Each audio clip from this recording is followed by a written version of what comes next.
about this abrupt change of scenario, but guys, we are ready to go. Welcome to the Alpha X 12th edition. We're ready to get into our first game of the day. It's gonna be Zerg versus Random, actually. It's gonna be between Ofe and Toperoko. I'll just call him Top, since his name is a little bit hard to read. Anyway, we're almost ready to go. Players are checked, videos are done. It's just time to start and get into our first game of this best of 3 semi-finals.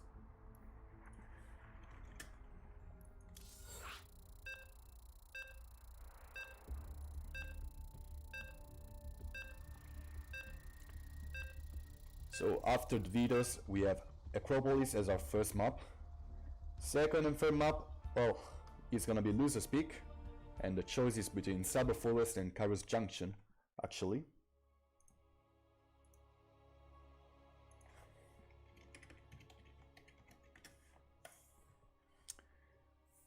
So this is a bi-weekly tournament hosted by Alpha X, and well guys, all that I can tell you is just go and help with the Matcherino code, and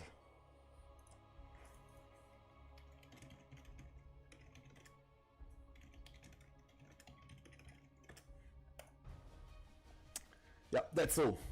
It's time to get into our first game of the series.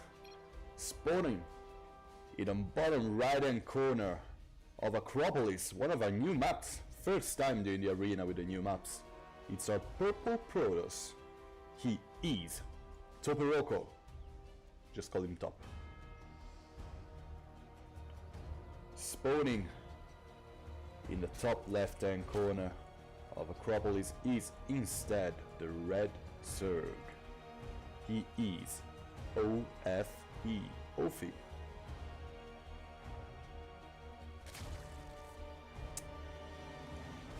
So our Zerg is going for a 17 hatch, no pilot scout.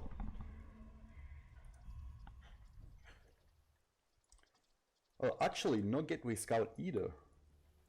It seems like Toperoko doesn't want to go and bother Ofe right now. Just cause reasons, I guess, or he wants to get into a little bit faster economy, doesn't want to lose his first probe. Not that it is a big deal, actually. Ofe keeping his second overload at its natural to just avoid him getting killed by a cannon rush. Oh, just gonna check a small thing real quickly. Yeah, here it is.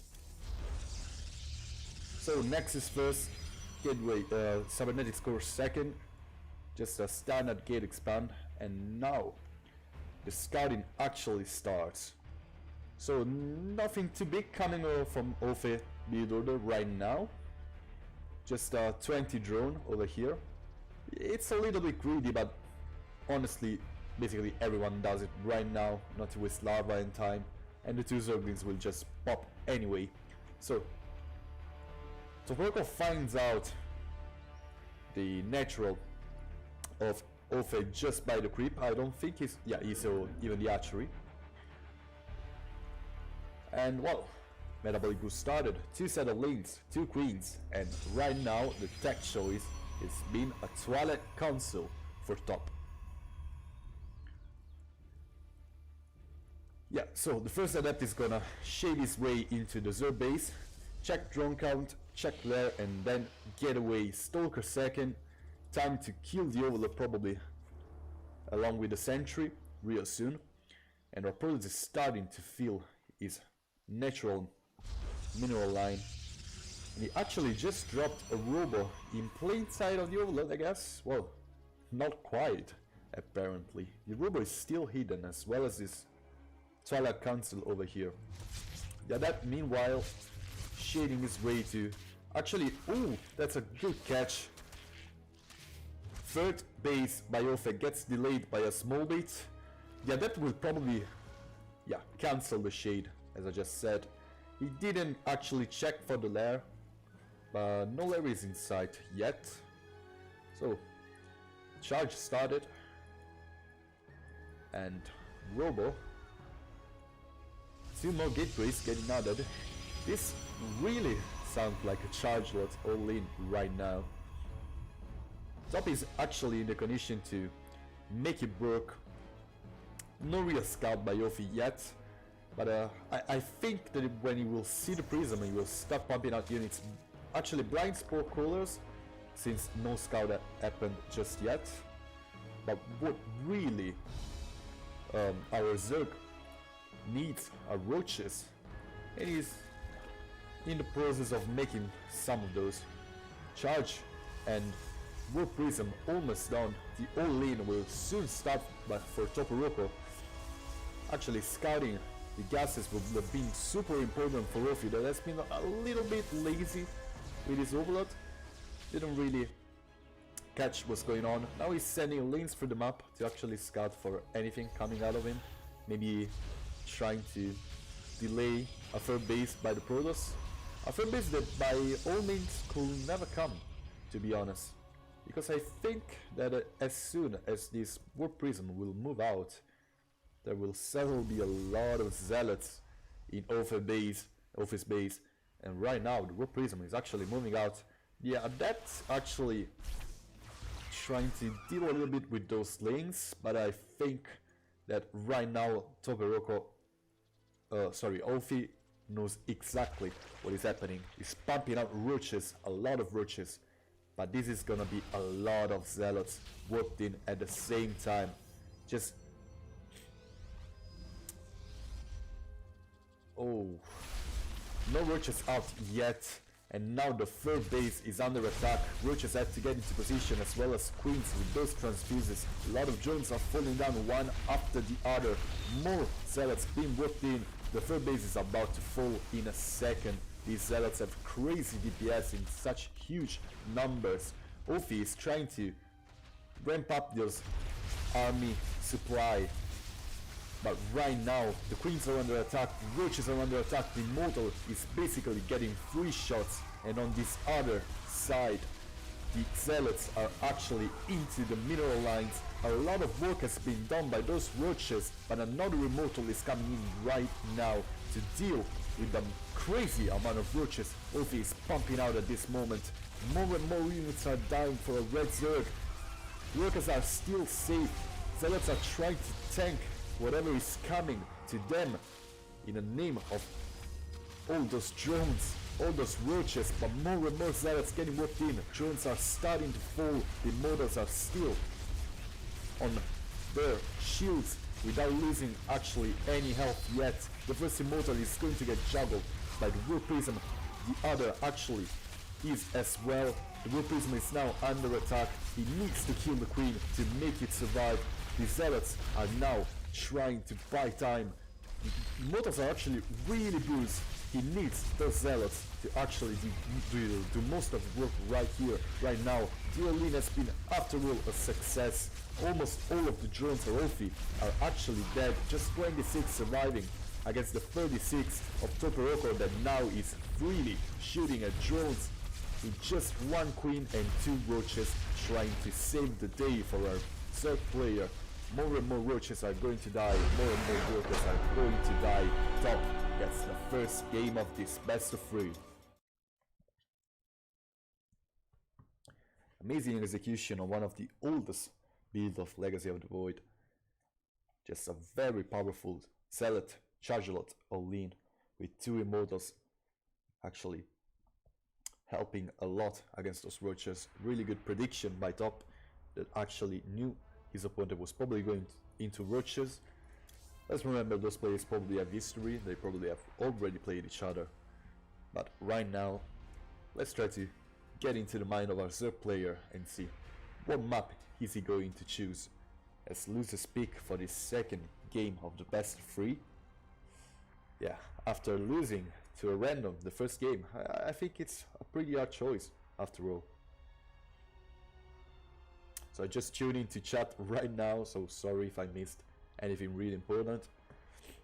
But actually I had some issues today, really had to do things super quick, so I'm sorry about this.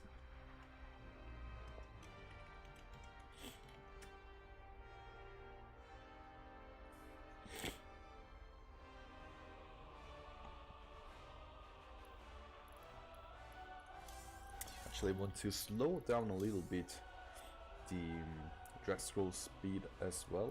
Yeah, should be more manageable like that.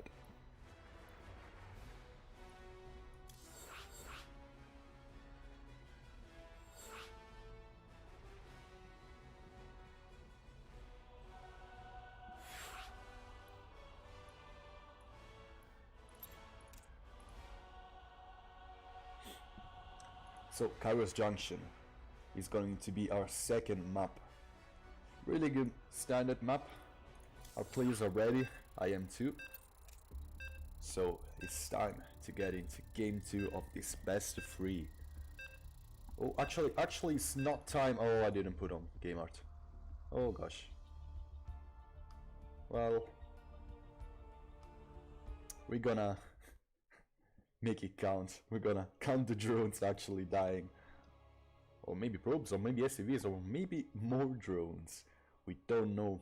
Top is a random 4.9k player. And he actually just spawned in the top left hand corner of Kairos Junction as a Zerg. The purple Zerg. He is, as I said, Topiroko. Topiroko. Top. Just top. Instead, in the bottom right hand corner of the one and same Kairos Junction is our red Zerg. He is Ophi.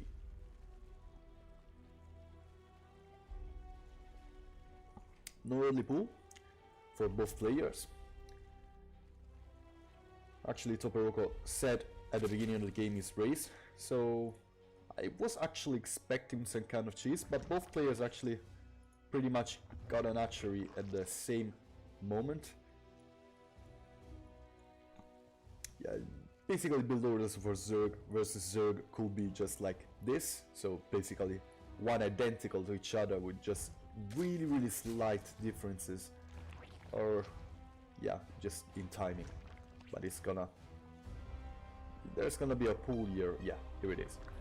Or it's just a guy building hatcheries and drones and a guy who is not trying to get an economy and just getting a lot of links and banes. But this is apparently not the case. Kairos Junction is a really good map for walling off in ZVZ.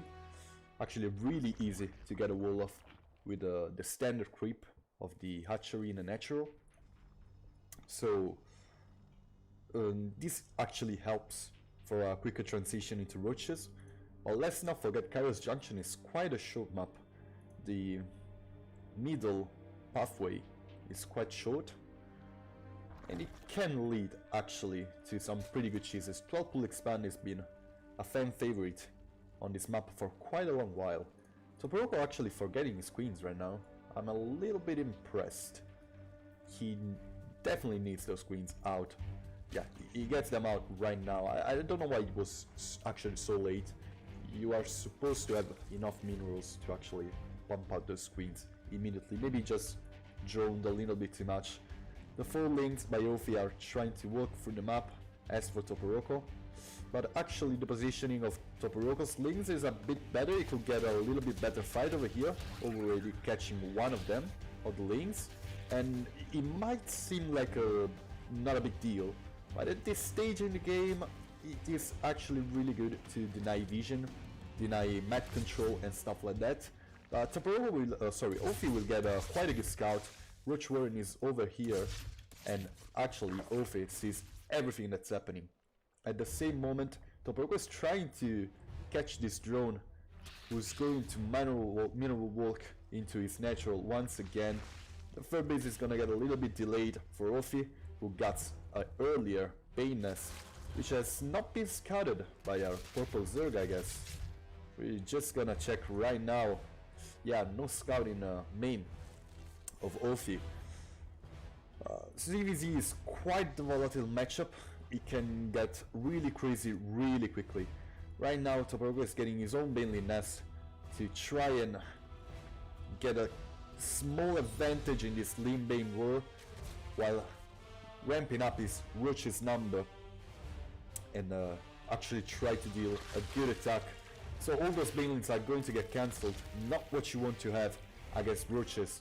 Slow roaches trying to walk their way through the map. Olfie dropping his third, and let's say it, this is quite the optimist third base. Here a little bit of a limbo happening.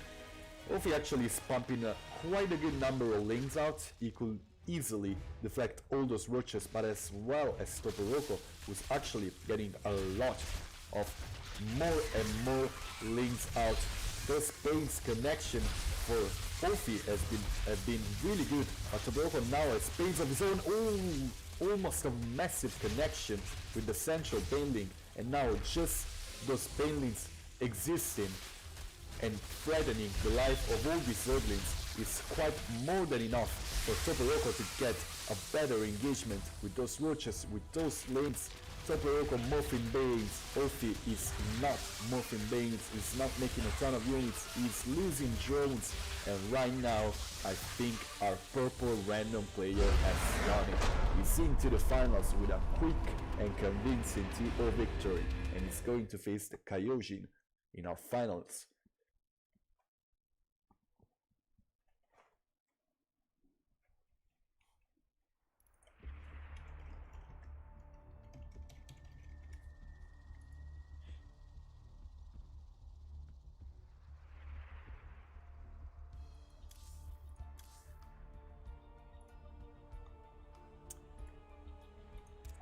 So why not get straight into our finals?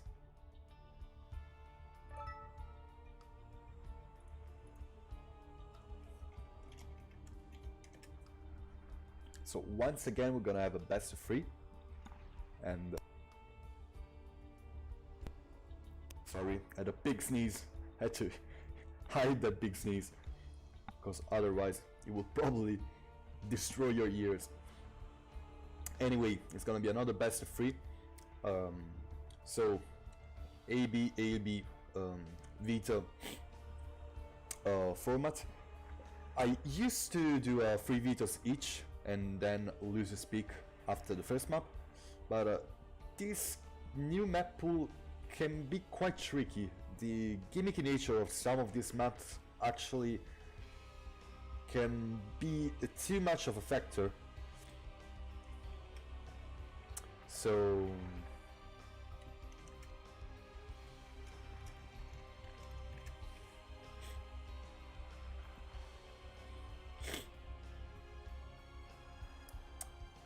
So I just prefer players to just fight each other merely based on skills. So if they don't want to play on a map, because probably they will veto it in one on their ladder sessions, I just let them do it. So King's Cove and Thunderbird are gonna be our 2 Vitas fitted maps. New Repugnance is going to be the third, and remember, we're talking of Protoss versus random. So the random player has quite the difficulty about choosing maps, since you will not have the certainty about playing a definite race. So some gimmicky maps will be not too good for him. That's why he just vetoed Thunderbird and Summer Forest. I'm surprised actually. Turbo Cruise is up right now. I will have thought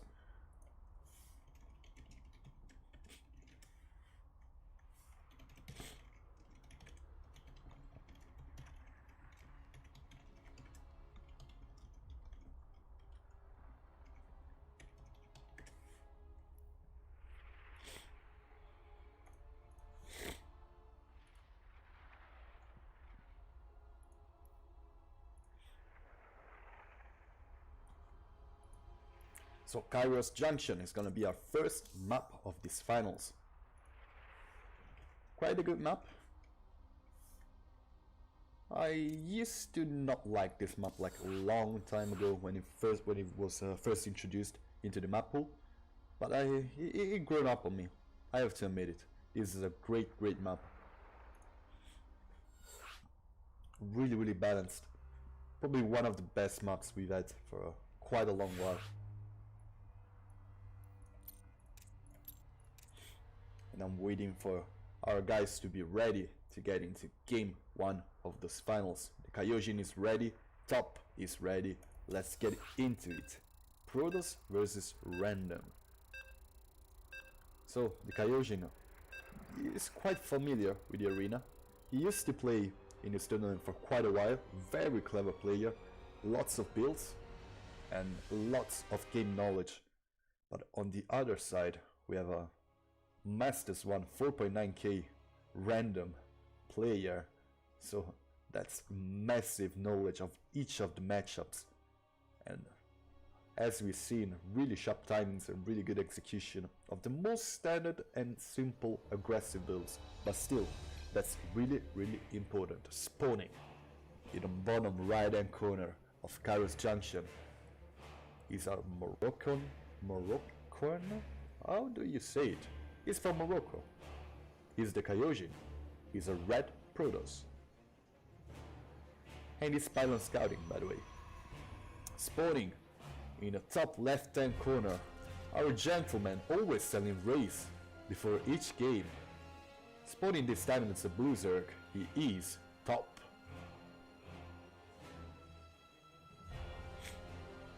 So, nothing too cheeky coming out, no Forge. Here is quite a good actually delay on the natural of Toporoco. The probe is actually getting shooed away by the second drone being pulled, now a pylon to get a block, but it soon will be cancelled anyway. In this situation it's probably better to just go and get a third, which is what Top is doing right now. But I still need to clear the pylon, and actually the pool and the extractors have already been dropped by Top, that didn't lose time chasing probes and just let the pylon go up while making his stuff behind it. And this is one way to do it.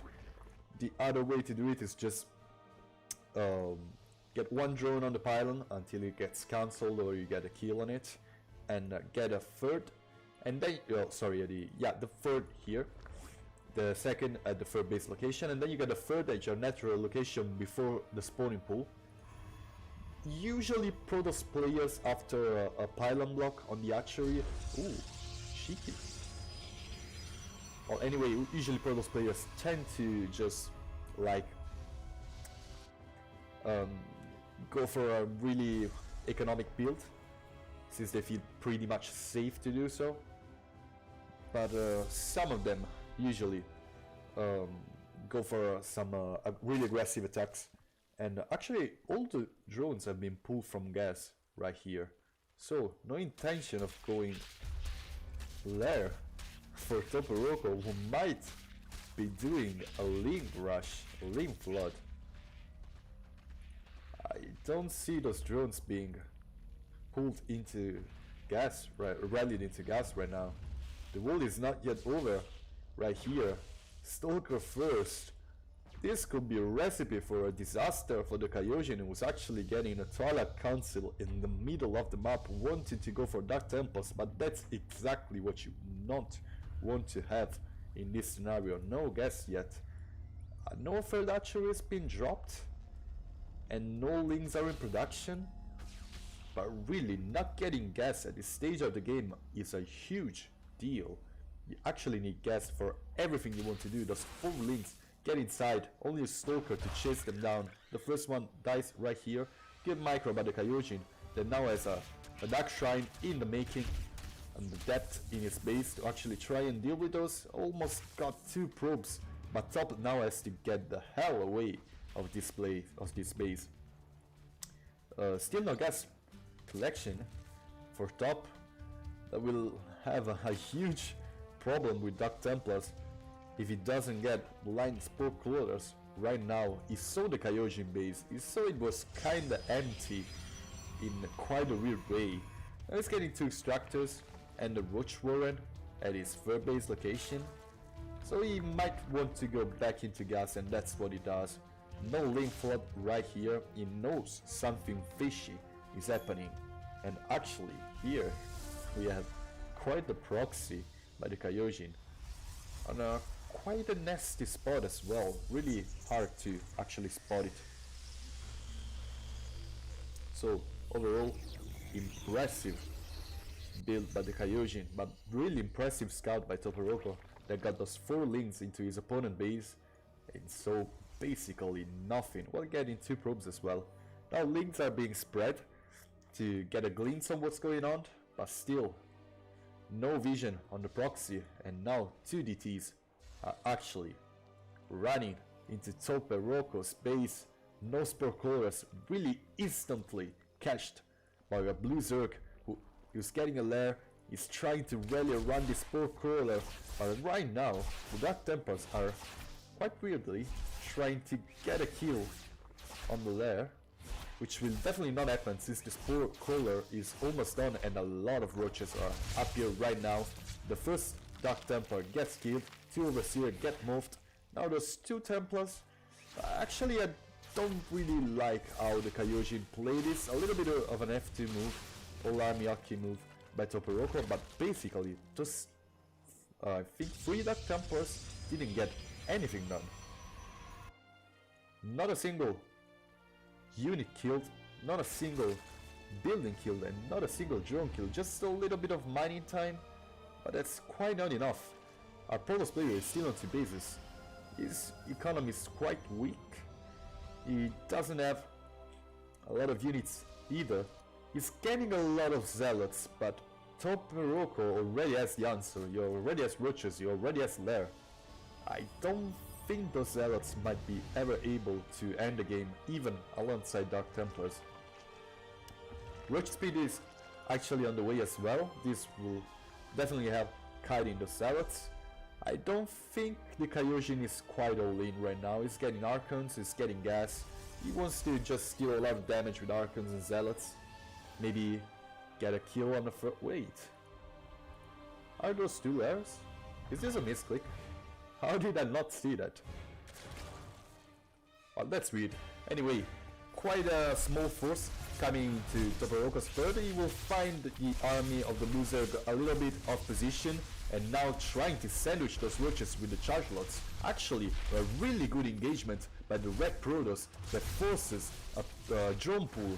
Now that the Archon is out as well, I think that Toporoco might need quite a big number of roaches out. Those drones are out in the open already, 7 of them have died. Now that the Archon is getting into action as well, a lot more of them might actually die. Most of the Zealots get cleared, but more Zealots are actually coming. But the amount of roaches Toporoco has right now will probably be able to shoot the Zealots away. You need quite the sharp transpieces with those. More and more roaches are actually being pumped. Now roach speed is done as well. Easier for those roaches to come from every base. I think the attack will eventually be cleared, but at what cost? 17 workers have died to this, and now the Kyojin is actually moving back, knowing that a really good amount of damage. The Archon actually gets killed, and now the roaches are getting a really favorable fight against Zealots. A lot of Zealots are dying, with I think only 2 roaches dying overall in this last part of the fight. Now I think a third and a fourth will go down, but the Kyojin has basically nothing to back off to. Just 5 Zealots against... how many roaches are those? 20 roaches, 5 Zealots and a Stalker. And Toporoco still has the economical edge, since Kyojin didn't expand beyond this, just tried to pump more and more Zealots. Overall a good proxy, really aggressive one, dealt quite a lot of damage. But there is a point in the game when you actually have to just move back. Now that Toporoco can move through the map with an Overseer with him, or maybe 2 Overseers with him, since I think there is another one being done. Those 2 Dark Templars are not going to do anything. The pathway to the natural of Toporoco is blocked. No third base coming down for the Kyojin yet. Actually, over speed and more Hydras. Top is playing the starving game over here. Another Overseer is getting moved to get quite a little bit of a scout. More lanes at the 3rd and 4th base location. This Stalker trying to avoid the scout while this Dark Templar is trying to get some damage, but a kill split of Top's army gets the lone Dark Templar. And now those Changeling are trying to get a scout as well, I think. Not too much for the Kyojin. 2 Oracles in the making. Oracles can be quite good against Roaches, but they're not quite good against Hydras.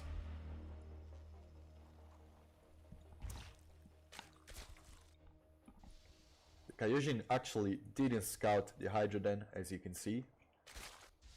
He's getting in a really good position about map control, but I think that as soon as Stop decides to end this game, he can literally walk into his opponent base and kill him. I don't think 4 Oracles are enough to deal with this.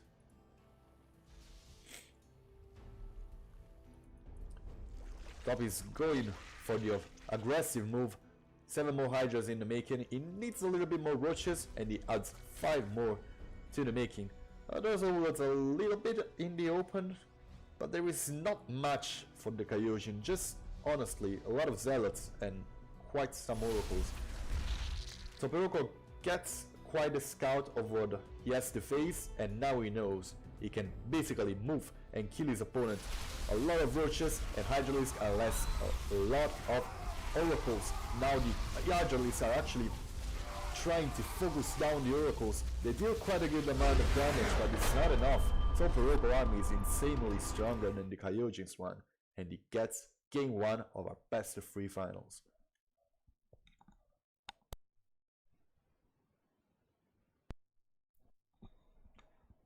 Really well played by a random player who's showing off in this 12th edition of the Alpha X Arena. Well done.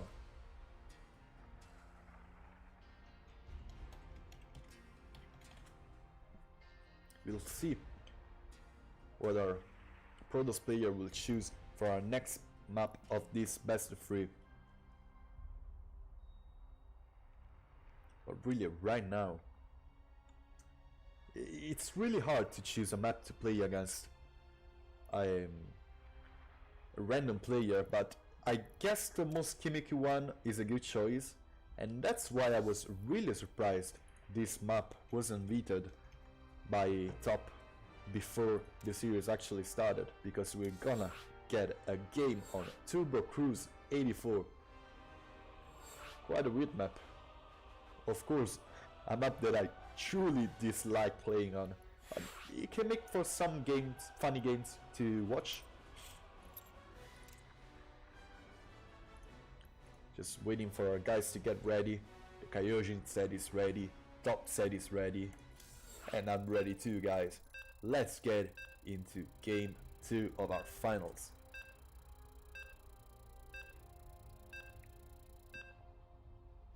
So game 2 is actually when you're behind, where you want to show some like aggressive, cheesy builds, and the Kyojin has quite a good amount of them.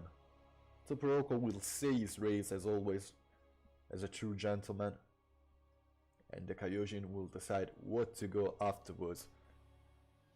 So it's a PvP, spawning in the bottom left hand corner of Turbo Cruise with one of the best songs of the whole StarCraft history, in my opinion, is the Blue Protoss. Coming from Morocco, he is the Kyojin. Hey, this is not our manner. Where is the Alpha X one? You betrayer. Yeah, here it is. True Alpha X player spawning in the top right hand corner of Turbo Cruise. He is the Red Protoss, or the Red Random player. Top. Once again, mirror matchup.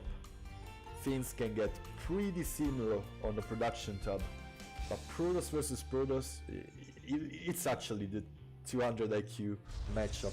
Lots of things can happen, and already the first difference coming right here.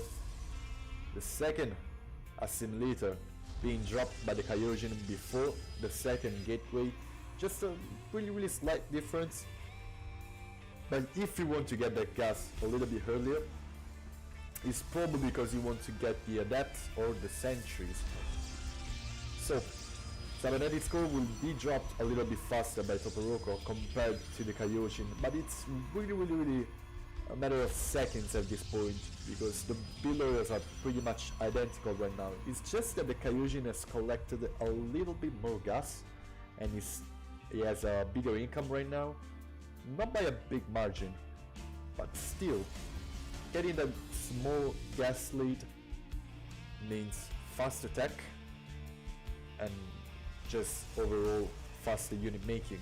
Since the cybernetic core just ended like 4 to 5 seconds later and no work kit being started, okay, here it is.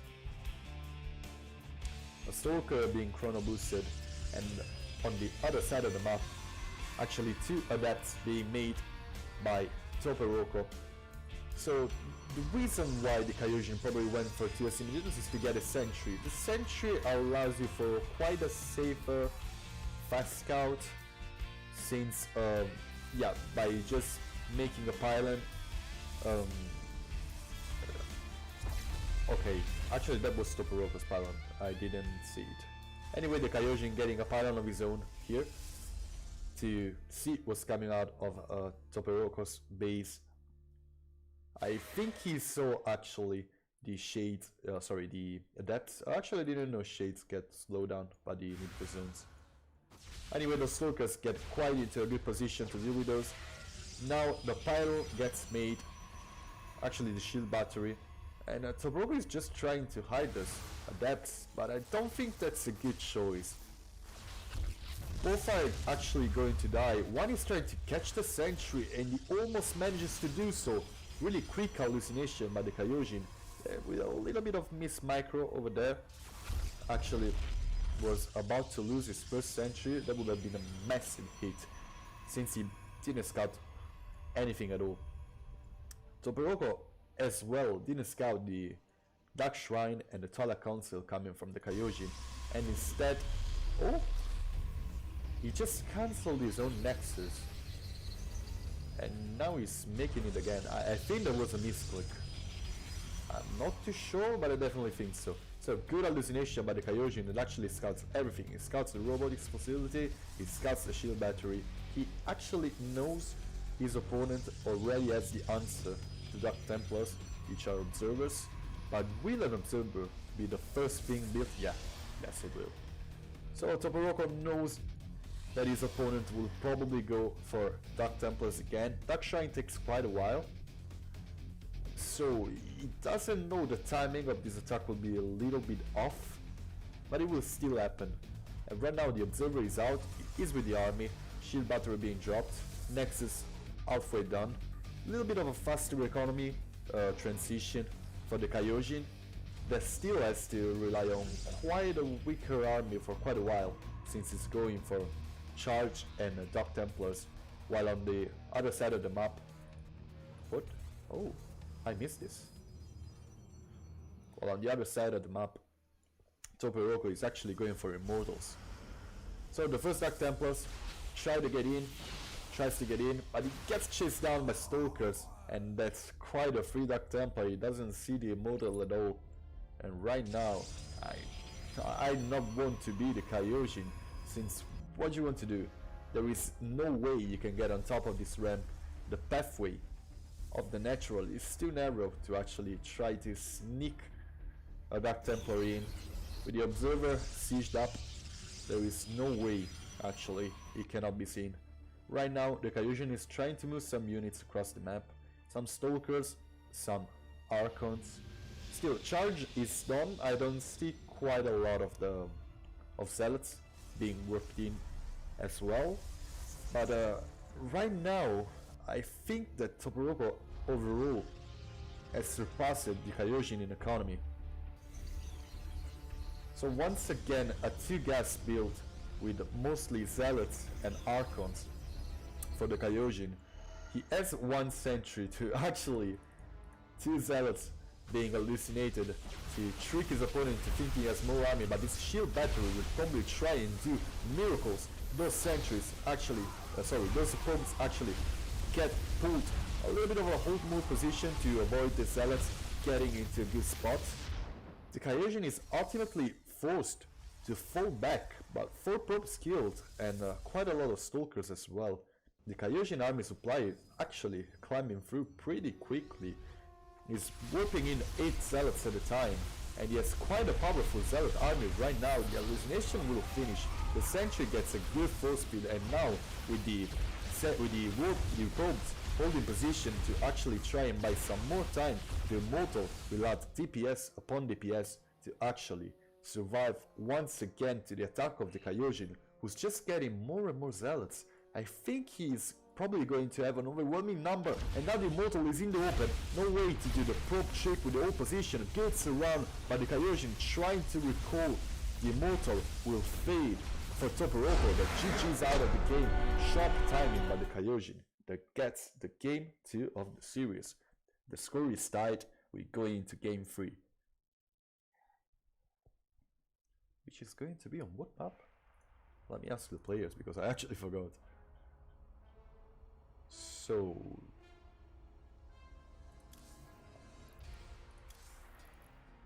I think it's gonna be Acropolis, not too sure.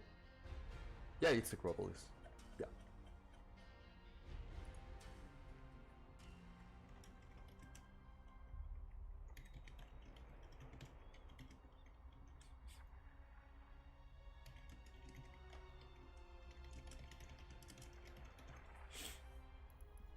So it's gonna be Acropolis, the third map of the series. Who's gonna be our finalist? Well, our grand finalist against Cuckoo.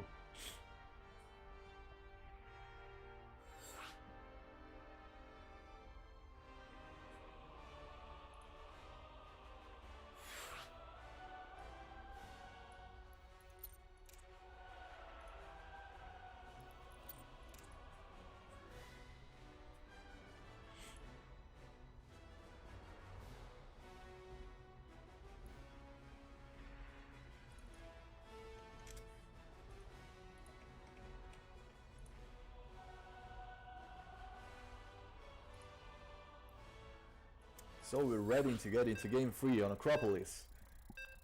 Still don't really like this map. I mean, if Toporopo gets Terran, that Reaper Cliff can be of a huge difference overall.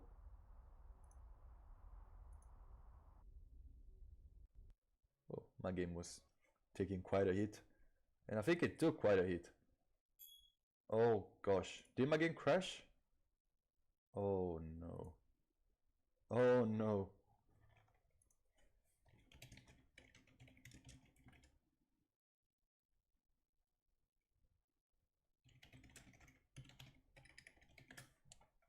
Yeah, my game just crashed, so we're going to have to remake. Not a big deal. Those kind of things can happen. I actually have no clue why it crashed. It just collapsed on his own for no reason.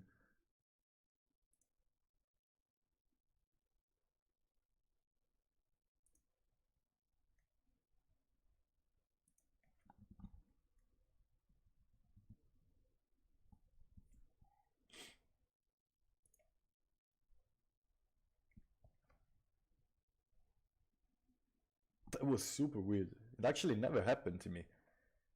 It's quite a way to get a crash as well. It's just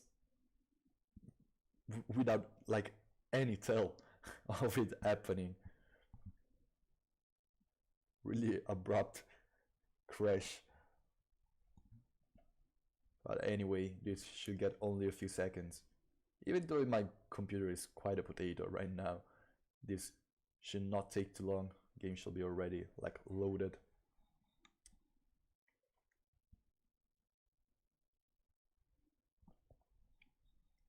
I think it could be like maybe a big lag spike of my connection, but I'm not too sure. Anyway, let's just think back about the game we were about to see. So Protoss versus Random. Actually, this could be like not the best thing to happen for random player. Like maybe spawn the race he wanted to spawn in the game, and right now Wait, is my game going to crash again? No, it is not. Yeah, music starting as well. I think my game is good right now. Okay, so I joined right back into the party again. This is nice. It might took a little bit longer to actually load the maps, but still, as I said, not a big deal.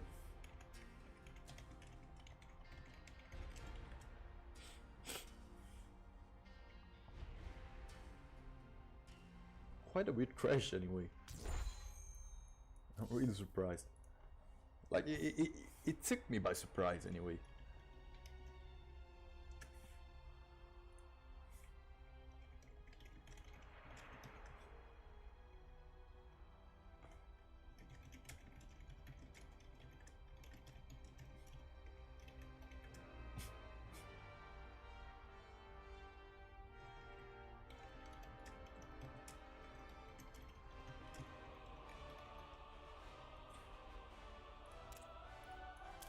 I guess it's just the servers being like really wonky today, as Top said. Since I think NA is still down actually right now. I don't know what they're up to, but they're certainly up to something. Because those server crashes are quite weird. Anyway, our players are ready again. Let's try to get into game 3 of this series this time. Hoping no weird crash happens. Yeah, okay. For a second it wasn't like loading the game into Streamlabs. Really weird day to get a stream going on today. Really weird. Anyway, seems like the game doesn't want to crash yet. But that's still a long way. Let's hope it goes well. So Acropolis. It can look like a map, like a cross map between Kairos Junction and like the likes of what was called? Oh gosh, I forgot.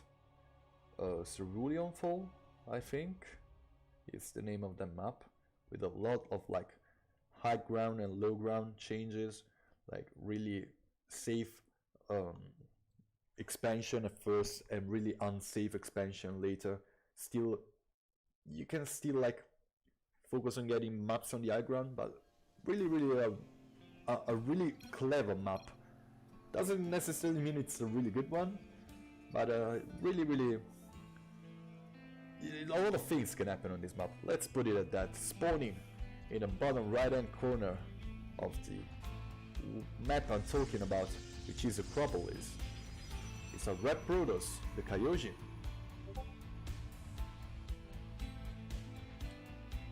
Spawning instead in the top left hand corner of the one and same Acropolis Ladder Edition. It's our blue Protoss or blue random, just being tied in this best of 3 finals.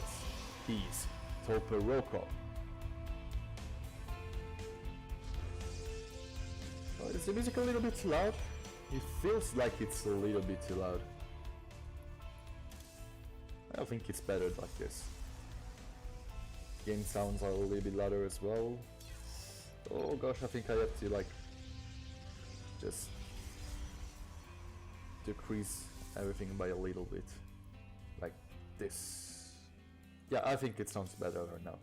Anyway, double gateway, double assimilator for both our players. Nothing too crazy yet. Samaneti's score is going to be a little late for the Kaioshin. Not by a far margin. No Zealot being roped in yet. And just Sabanetti score scout, I guess. Those 2 probes high-fiving each other and getting on the roads once again.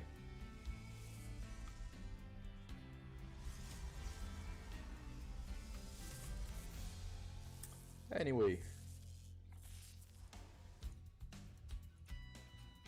so the Kaioshin, as always, wants to hide something, while Toporoko is going for the double adept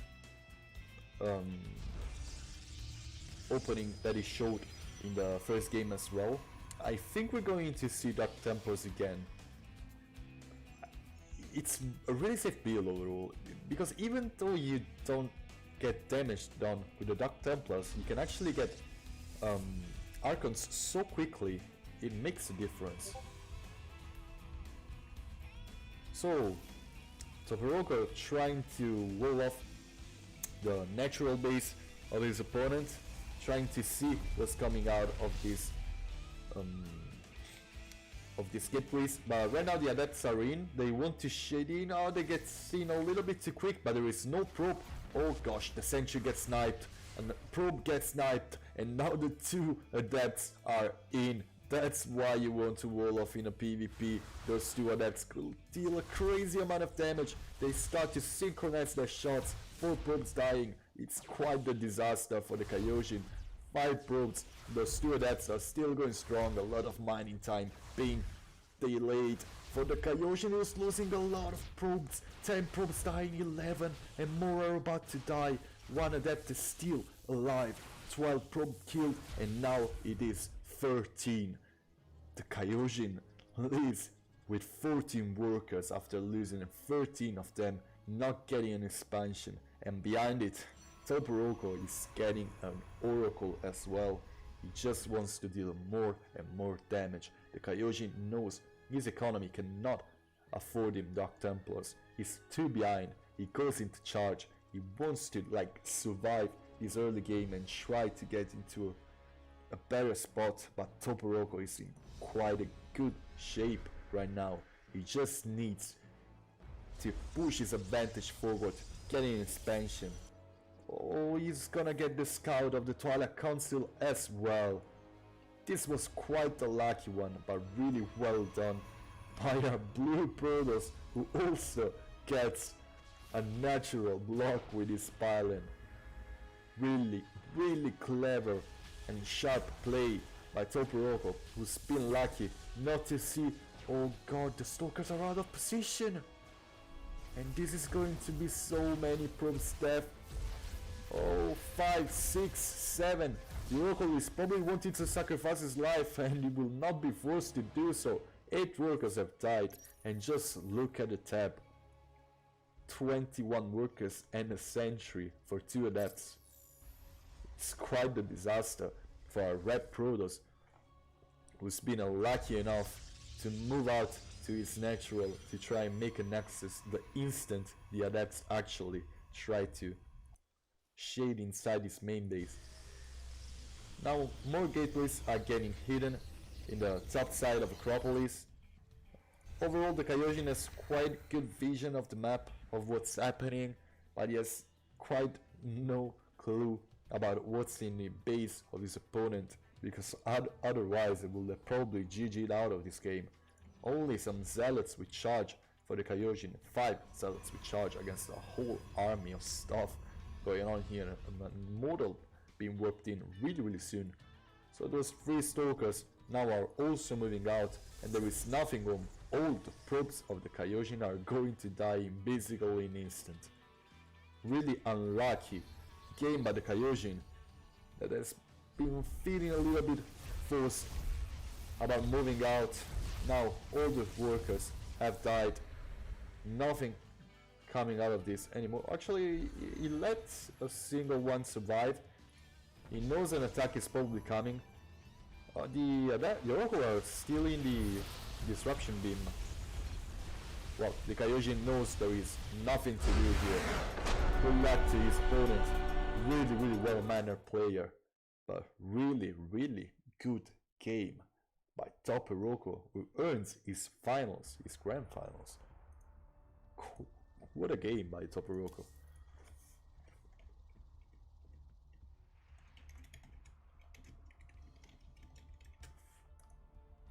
Really good player. I'm really eager to see what he's going to do against our current champion.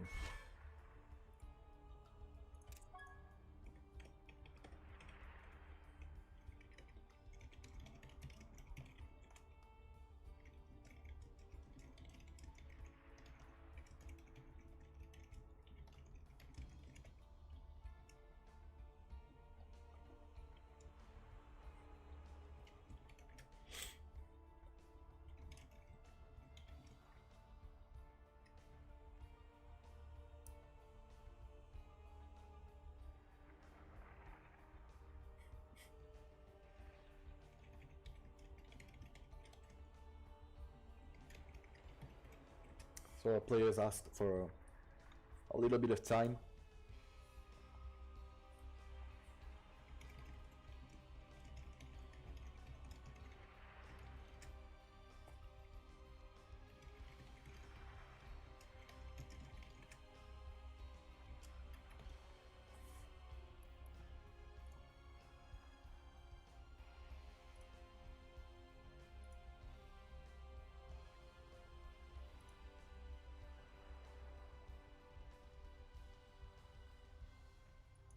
Also, my throat probably needs a little bit of time to get into shape.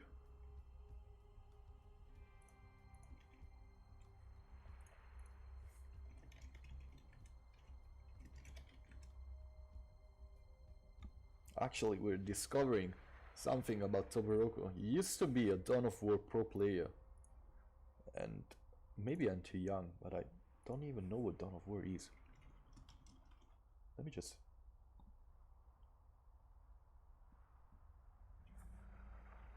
Like 10 years ago, he said. Well. Oh, Rama! Oh, I see. It's like a really old RTS, I guess. Well, not really old. I guess Brood Warrior is older. And better. Don't tell Todoroki anyway.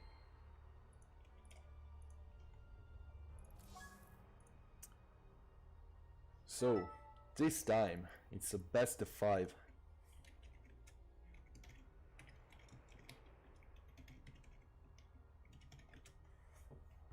So, I have to do the 3 videos each, because this is when things start to get really more important and more difficult.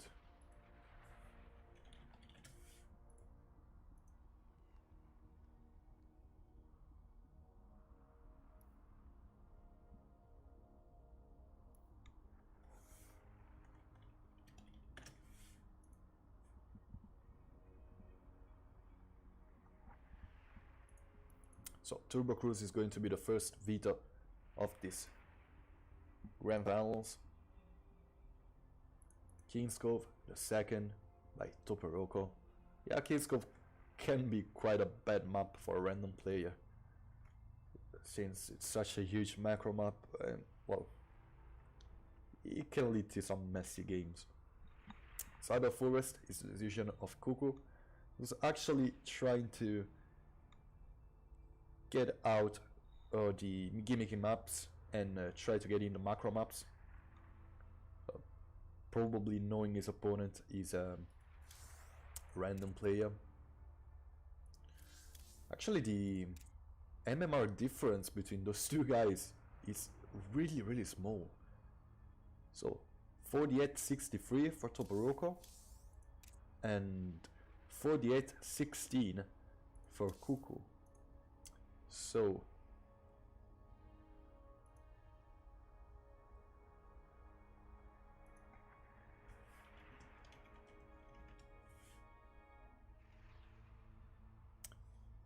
So, 3 maps remaining: Acropolis, Thunderbird and New Repugnancy. 2 Vitas still up for those 2 players. Now it's going to be the last, Acropolis is going to be the last Vita of Cuckoo, and now the decision is for Todoroki. So we play on New Repugnancy. We still have not seen this map today. Quite an interesting maps for certain matchups, especially I think in a ZVT, if Todoroki actually gets Zerg, but still.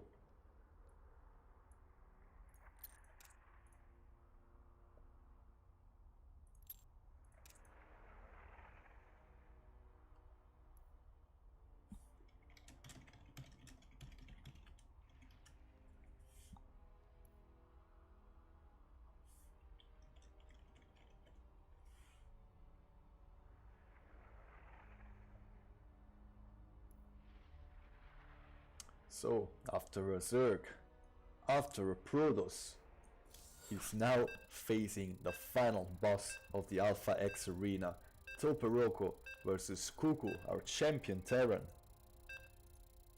We're gonna see. Best of 5. I think Toporoko didn't play Terran yet.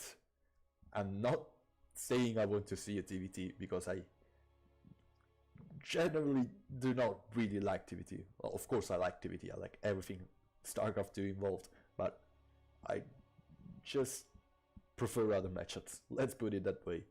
And I really like ZVT, so I'm actually hoping we get a ZVT as our first game here on New Repugnancy, because CVTs on New Repugnancy can get so messy and so good as well.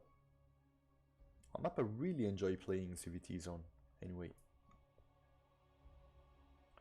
Since it's the distance between the two main bases is quite not that good, the long, oh, actually, I got what I didn't ask.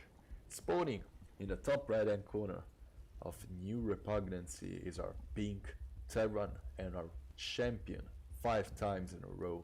He is Cuckoo.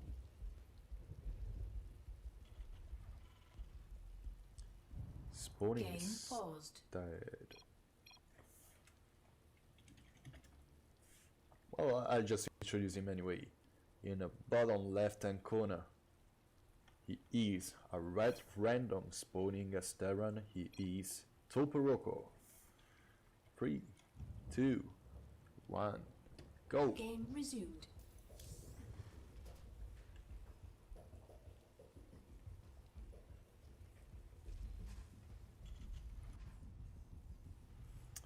Anyway, another mirror matchup. We've seen quite a good number of mirror matchups, with one of the two players being actually random. And to be honest, I think mirror matchups are actually the hardest to play for a random player. I used to play random for a while, like not for long, enough to get up like to meet Diamond 3. I know it's really bad, but I'm just a 4K Zerg, so don't mind me. But anyway, mirror matchups have been basically the bane of my existence for the time I actually played random. So SCV Scout for Cuckoo, no SCV Scout for Toporoko, who wants to...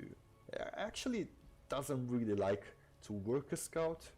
He prefers like probably to get a Reaper out, to start his factory earlier and stuff like that. Yeah, so really almost identical builds right now. Orbital Command, a little bit of a faster factory for Toporoko, as I said, by saving that worker scout.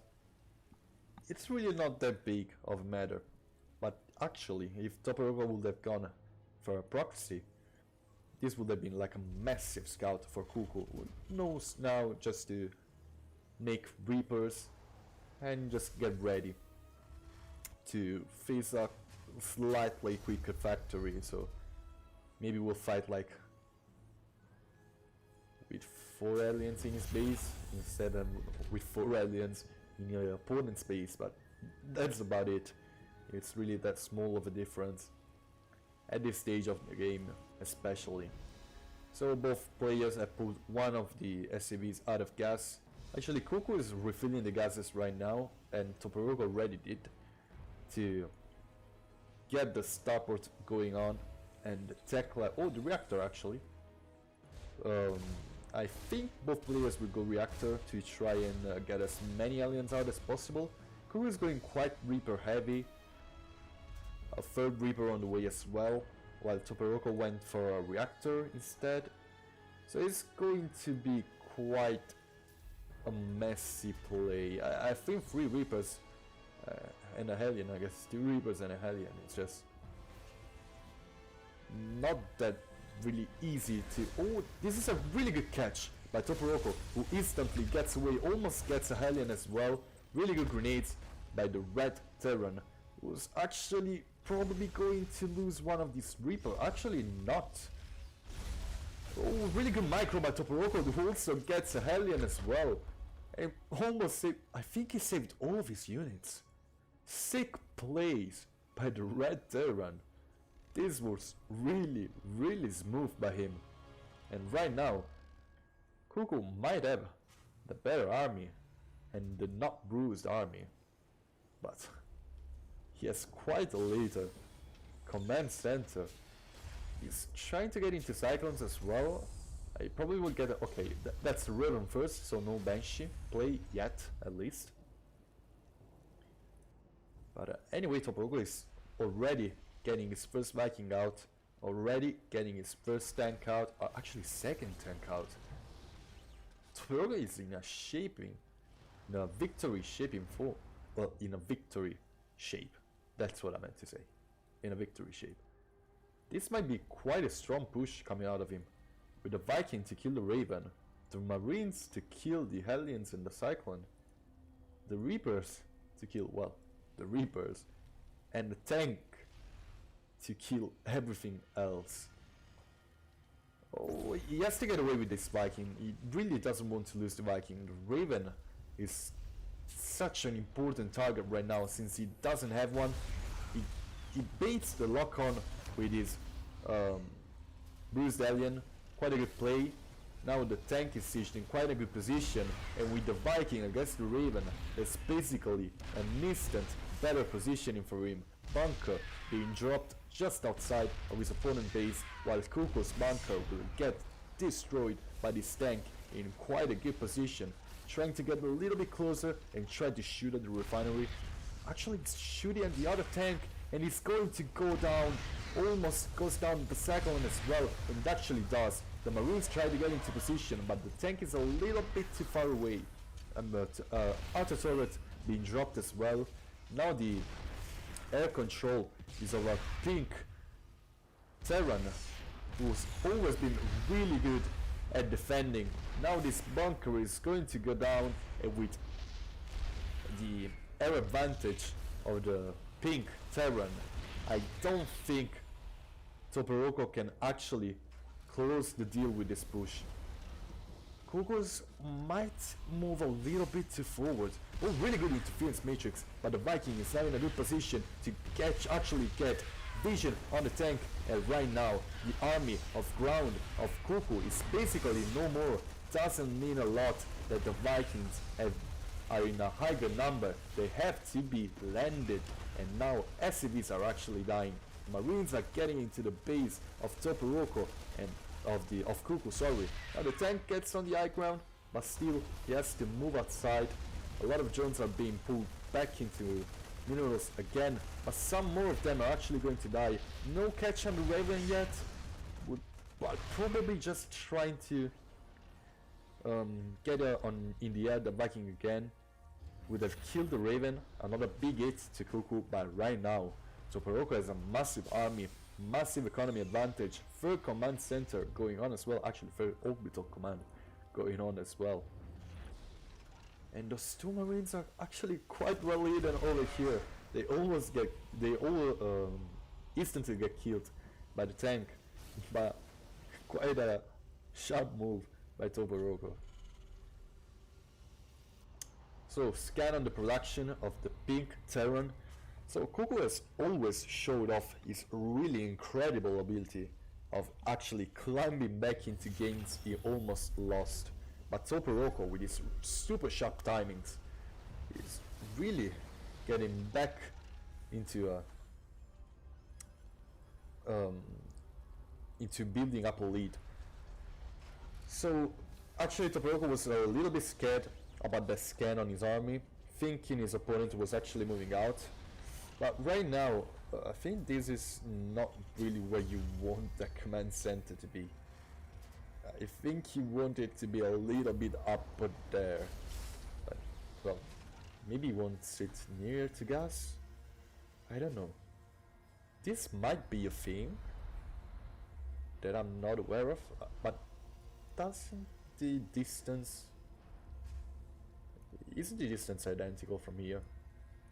From here, it's just the same, like literally the same. Well, anyway, Toporoko is moving out, and he has quite a stronger army. A little bit less Vikings, but the Marines are going to be really important in this scenario. The Marines get dropped. Oh, actually, not important enough.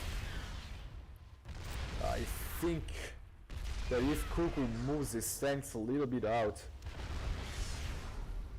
I think Toporoco wants to drop his marines on top of the tanks. So the tanks are quite outside of the range they need to be. One of the medivacs actually get killed. Now those 3 marines try to get the Riven and they manage to do so. Another really sharp move by Toporoco, who's now shooting at a distractor, or the refinery, sorry, of his opponent. He's getting more and more army through the map as well. He needs some Vikings, he needs a little bit of air control, otherwise the tank command of Kuku and the Vikings command of Kuku could get, oh gosh, a Liberator. Now our red Terran has to move away. Really good catch here by saving the tank, getting away and trying to rebuild a Viking army. Right now those marines could get a free Viking killed, and actually 5 SCVs have died over here, I think, to a Liberator. Right now Kuku is also hiding his Vikings and getting a Liberator into spots in which they can actually try and defend this third base location, which is super important for our pink Terran. If he manages to hold this location, he can probably try to climb his way back into the game.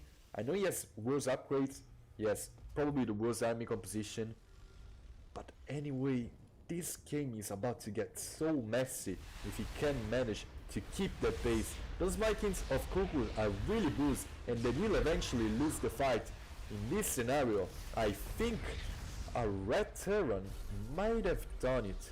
He has the better production, he has the better army, he has the higher tank count, I think. Does he? Yeah, he does have the higher tank count. And now he's in a perfect spot to actually try and kill his opponent. Those 4 medivacs are in a really good position to actually just drop again and again from bases to bases. The army of Kuku is a little bit too slow to follow this really strong bio army. Now the Vikings are trying to get the medivacs. One of them actually will fall. I think Toporoco might have overextended a little bit, but still, that's 13 drone killed and 9 13 SCVs killed and 9 SCV killed by Kuku as well. I think he's doing some like Hellions run by once in a while. He tries to like sneak some aliens through. I think he's trying to do it right now again. And just I just can't keep my eyes of Kuku's base, since Toporoco is almost always sieging up in the spot. Really good scan over here as well. He sieges up a little bit later than his opponent, but the Vikings get on top of the Liberator basically instantly, and now that the Marines are outside as well, more Vikings are outside as well. I think that with the air superiority, there is no way Kuku can actually manage to hold this position, this location. Oh, really good scan by Kuku, actually moves back into his third base. But now Toporoco sieges up in a good spot. He has once again the air superiority. So actually foes start to get away. A little bit of tech switch. The mule on top of the tanks to get vision while moving his Vikings away. Really clever player this Toporoco is. Those tutors might eventually be able to like shoo away the Vikings, but now they're really bruised, as well as the tanks of Toporoco. But the huge number of tanks this guy has, 5 tanks after losing so many this game, while at the same time he's switching up to Liberators. So 5 tanks are still alive. Once again a drop in the natural base of his opponent, and Kuku can't keep up with the amount of pressure his opponent is doing upon him. He has to GG out, and that's our first game of the series gone. 1-0 for Toporoco. What a clever player.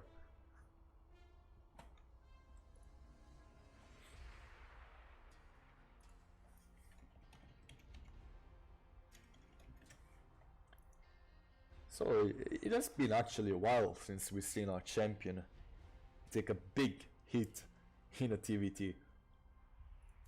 He used to be like the TVT king. I think I've never seen him drop a map in a TVT. But really, overall, just look at this army value graph. It's really, really crazy. Even in, well, probably took some bad engagements, but still managed to get into the spot he wanted to be. Really, really good plays by Toporoco. And actually, I have to admit, a really good hold by Cuckoo.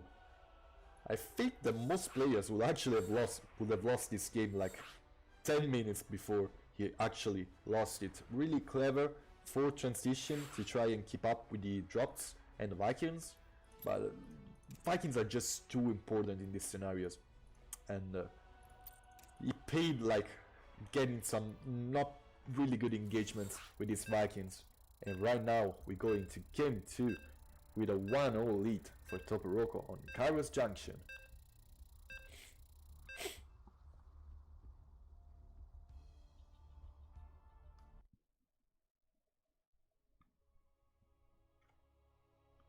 So things are going quite nicely after that like stupid crash. I'm actually really happy about the tournament we're having today. A new star might have born. What we have seen by Toporoco, a random player spawning. Oh god, why? Not again, not again. Oh, spawning in the bottom right hand corner of Kairos Junction is our pink Terran, our grand champion 5 times in a row. He's a true gladiator. He's 14 years old, from Romania. He is Cuckoo. Really standard build for both players. Spawning as a Terran, as a red Terran, in the top left end of the one insane Kairos Junction is a random player, Toporoco. Anyway, I actually would have liked a bit of a proxy play by Cuckoo. It's like a younger version of Maru, I guess. He really likes his proxies. And actually with the second gas being dropped, SCV moving out, might it be... well, it's not going to be a proxy factory because the old Cyclone doesn't exist anymore. So, not really useful to do Cyclone rushes. Anyway, but still, I think he still has something to show off in his build orders, since he has so many sharp builds.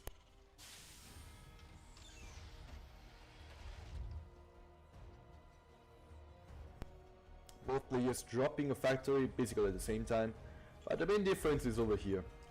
Instant reactor for Cuckoo, who gets only a Reaper, I think, or maybe not even one. Is playing this like almost like it's a ZVT, but well, he would have got a base, but anyway, you got what I mean. So 2 Reapers coming out of Toporoco. I think Cuckoo might have done something a little bit too crazy. So 2 Reapers being reactored at one time, but the factory of Toporoco is almost done. So I'm not really super sure about who's going to have an edge in the fight to come.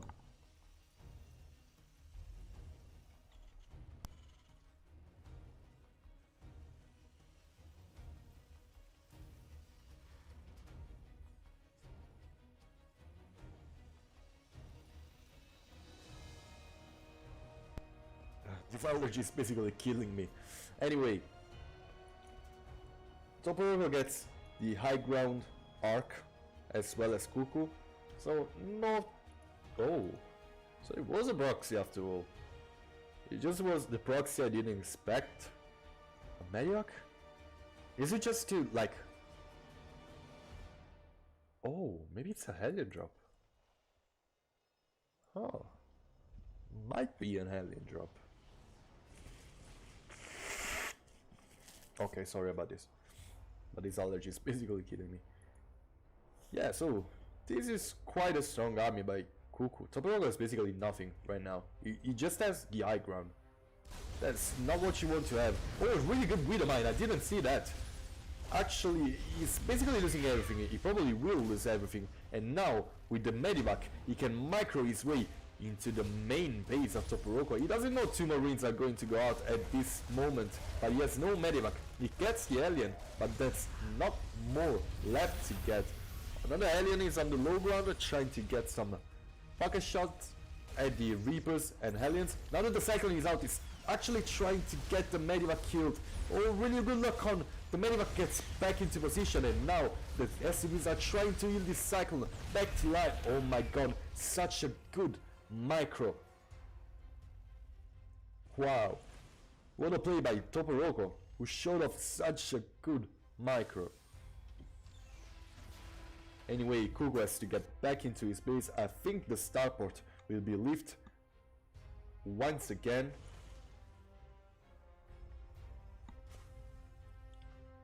And anyway, those Reapers are being probably, yeah, it was probably just a bad rally. Now the starport is being lifted and flied back home. Slowly flied back home. Look how fancy the starport is anyway. And right now, Toporogo once again gets in a really good spot, both economically wise and both army wise. The natural of Cuckoo has been dropped just now, with alongside a bunker, but already getting an advantage in the tank amount. Already switching into bio against mech. Although actually Cuckoo is going bio as well this time around, and he's getting a third command center of his own. I see this decision as quite optimistic anyway. I don't think he could hold like without the amount of Marines his opponent has. I know he has the high ground. Kairos Junction is quite a good defensive map anyway, but Toporogo is Vision as the better army, and once again the better economy is looking really sharp. Cuckoo is getting a little bit of map control, but still getting into this spot is not convenient for him. Almost lost an Alien to a tank pocket shot while just getting slightly damaged on his Marines. And now that the starport will be reactored and the barracks will get a tech lab, steam will be started, 2 Vikings will be started instead of Medivacs for now. And right now, that's not too much coming out of Cuckoo anyway. 2 Vikings for him as well, but no steam, and actually, I don't think we're going to see a lot of bio again. I think we're just going to see a lot of tanks. But will it be in time? This I don't know. Cuckoo actually is giving up the ramp. Quite a good lock on that Marine. Now the Raven gets a little bit of damage by those Marines. But anyway, oh god, where are Toporogo's Vikings? Yeah, they were incredibly off position. A little bit of a misplay by a Red Terran that now has to wait a little bit more, and I don't think he has a lot of time. As soon as this tank production will actually ramp up, he will be behind in tank count quite fast. I think they're even right now, yeah, 4 tanks each. The 2 Ravens are probably going to be the big mother arc here. And now, good interference matrix on top of those Vikings. And he tries to get on top of them, but those 3 Marines are going to shoot his Vikings out. Oh, he forces a lift on the factory. Really clutch repairs with those SCVs, but 1 tank gets freely killed by the 3 siege tanks by Toporogo. Really clever move right here. He tries to get those Marines. The tank will get the auto turret, but 3 SCVs have died. And right now, the production of Cuckoo is just not getting anything done. He's flooding a ton of minerals. I know these Vikings are trying to kill the Ravens, but the interference matrix will be dropped, and just 1 Viking would be more than enough to shoot those interference matrix Vikings away. Now another turret gets dropped as well on top of one of the tank. He will probably not get the tank, but he gets one SCV. No, yeah, he will not retarget it. The Cyclone tries to get on a bit of a good spot, but now there is quite a good air advantage by Kuku, who has the ramp, has the Vikings amount needed to actually... Oh god, he might not have it anymore. 2 Ravens, 5 Vikings against 4 Vikings. I think a Red Terran has done it. This could be the finishing move of a Red Terran, who's now doubling the supply of his opponent and is now shooting at the starport. He needs to kill the starport. It's super important that he does so. Once again, really clever move by Kuku, who actually scans the high ground and sees there is no way he can get through there. The Vikings get landed on top of a tank as well, and right here 2 tanks are avoiding the 3rd command center of Kuku to actually land. Those Hellions have dealt quite a little bit of damage. For SCVs, not bad. This command center will probably have to land back into his main, but there is not much space anymore. Right now, I think Toporogo lost a lot of tanks without actually paying attention to them. He is trying to get this orbital command, but he will just force a little bit of mining time, which is not the best, since Kuku has such a big bank right now. He just doesn't have the production to spend it. Toporogo is trying to move in with his marines as well. He will actually get 2 aliens, but that's not the biggest of deals. He loses 2 Vikings. He's still in quite a good shape. He's still in a winning position by like far margin, but I think he might have overstepped a little. He might have just wanted to slowly siege his way into the natural base of Kuku, who's now actually trying to get into a better spot, but by doing so he might actually find himself quite out of position. He sieges up into a place in which he can defend his 3rd base and try to spend that energy and get into position, but once again Toporogo will find the weakest side of Kuku's base and try to get some damage done. I think he could also land those Vikings in. He sees the production, he sees there's not too much to fear right here. He will siege those tanks to try and get the factory killed, but it's a little bit too far away. Now the Vikings get actually landed. I think it's a clever move since the siege tank... Okay, yeah, that's a really clever move. He tries to get a tank or 2 as well. Kuku is a little bit in panic mode right now. Now that he lived, that he flies his Vikings again, he will try to shoot again at the production of Kuku, and now 2 factories have gone down. It's just add-ons upon add-ons for Kuku. No production whatsoever, and Toporogo is almost maxed out. Good switch into Liberators, good economy. I think Red Terran has basically pinned his opponent into his base. Really liking the way this player is cleverly trying to pick off his opponent a little by little. Takes only 1 shot, and now he needs to fly those Vikings, I think. Now he was wanting to get this orbital command as well, but the SCVs will repair it back to health. I think he can manage to lose some Vikings for some non-dead optimal trades. Basically just because he has a huge production and his opponent doesn't. Those Marines will definitely need a Medivac or 2 though to be effective against tanks. I don't think Kuku has the upgrades, but he doesn't have the vision as well. Ready to plunder.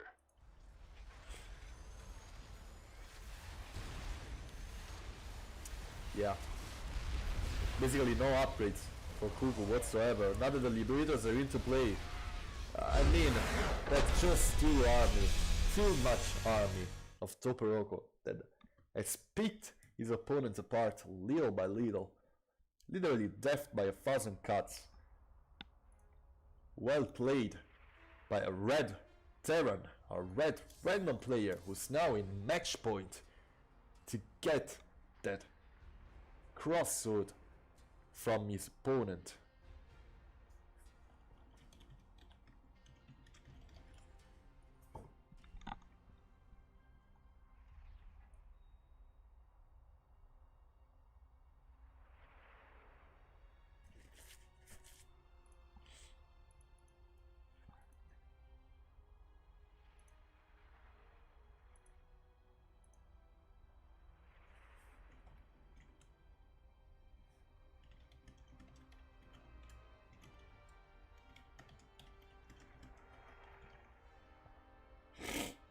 Oh, sorry about this.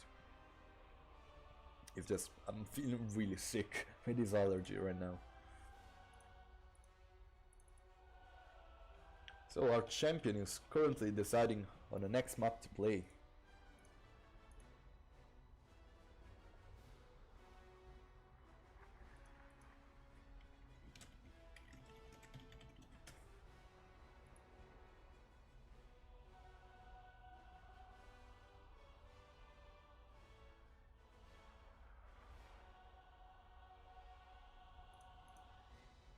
Still waiting. He might be collecting his thoughts. Quite a rough 2-0 disadvantage in these grand finals. But it didn't look bad at all.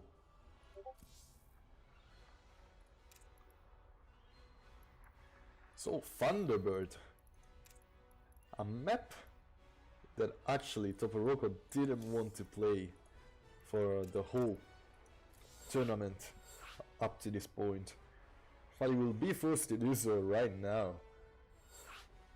Hey, who knows? Kuku has done this before, has recovered from a 2-0 disadvantage before this, and I think he can manage to do so again, but Toporoko has been looking so good throughout the whole tournament. The Kaioshin had to really step up his game to get the map off of him, and it might be a 3-0.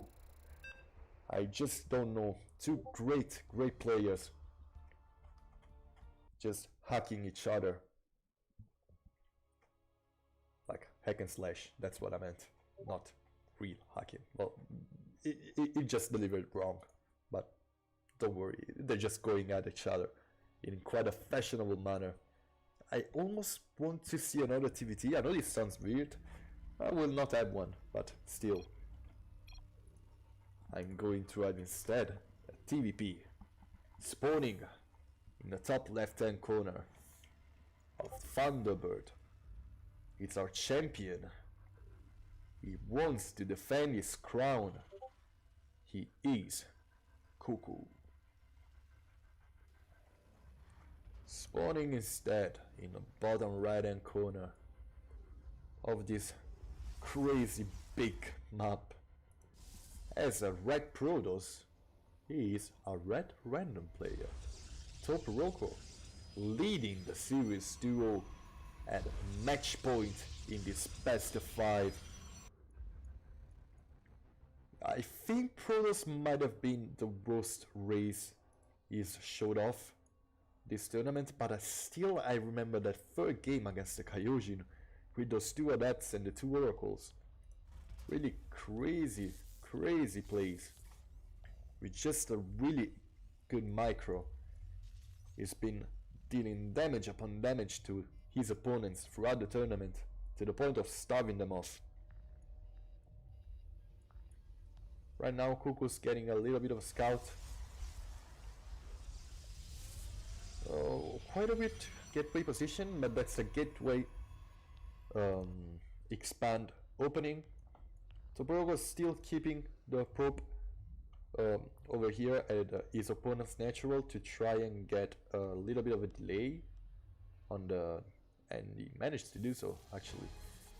But he's stubborn, he can just place his building anyway and get another SCV in position to defend the other one.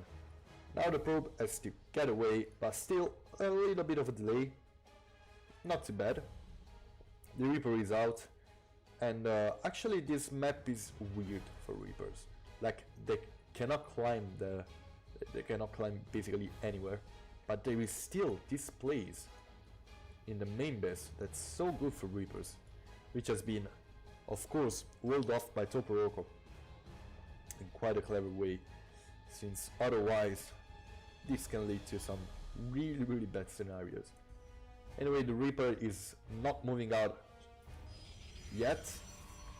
Robotics Facility is going to be the tech choice for a Protoss player who's now getting more and more probes to his natural, getting his Stalkers out, getting his Growth Gate.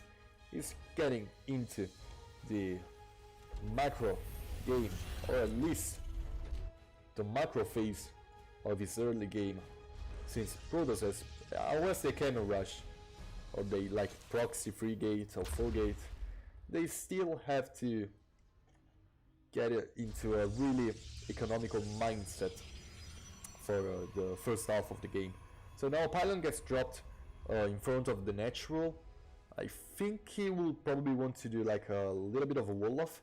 Kuku has been lacking his aliens run by quite a lot in this series, and he's getting some more aliens out right now as well. So the Reaper is moving out right now instead. He tries to get onto that cliff, but of course it is blocked. Oh, the Stalkers almost go at it. Really good grenade over here to avoid getting another pot shot by those Stalkers. And right now Kuku seems like he's wanting to go into a bio play. Bio and tanks. Which Blink, coincidentally, is exceptionally good at deflecting. So, is this a Widowmine? No, this is a Hellion drop. So, Terran versus Protoss. Terrans actually are learning to do quite a lot of shenanigans to try and deal damage to their opponents. And I really like this Hellion drop. This could lead to actually deal a lot of damage. Blink is not even halfway through. The Stalkers are in a good position to delay it. The probe will... I think Toporoco actually saw this. Or maybe he wasn't paying attention. But anyway, with those huge airspace behind the main base of Toporoco, the Medivac will get into position with those aliens, and now the battle starts. The Stalkers try to get on top of the Medivac, which soon dies. 3 probes, 4 probes fall, 5 probes. More and more probes are actually falling down. Only 5 probes for 4 aliens, and the Medivac is not enough though. I don't think Kuku got the damage he wanted to deal. This observer is actually seeing everything that is happening in his opponent base. A 3rd command center on the way, but as well as a Nexus here on the other side of the map. Immortal out to try and tank a little bit of the siege tank's damage. The Raven will spot the observer, get it away, and now Toporoco map is dark, but as well as Kuku's, who didn't deal the damage he wanted to deal with those aliens. Now the Stalker squad will move out as well, and decision of Kuku actually quite a clever one. I really like this. No observer out, no cannons in the mineral bases, in the mineral lines. That's a recipe for a disaster if a Cloak Banshee gets inside his base. Toporoco is not prepared at all to face this. He needs to get an observer out as soon as possible, and he will probably have to keep his Stalkers alive if he wants to deal with this. Oh, the observer right now is on his opponent's base anyway, and without. He's trying to actually kill the tech lab. He wasn't researching Steam anyway. Not right now. He sees the Banshee. That's a good catch. He can just move back to his base, knowing that Stimpack will not start anytime soon. But I don't think Kuku wants to actually ever start Stimpack. It was kind of a bait, I think. Now the Stalkers have to move out. Really good position to blink out. This is a really good map for blink Stalkers anyway.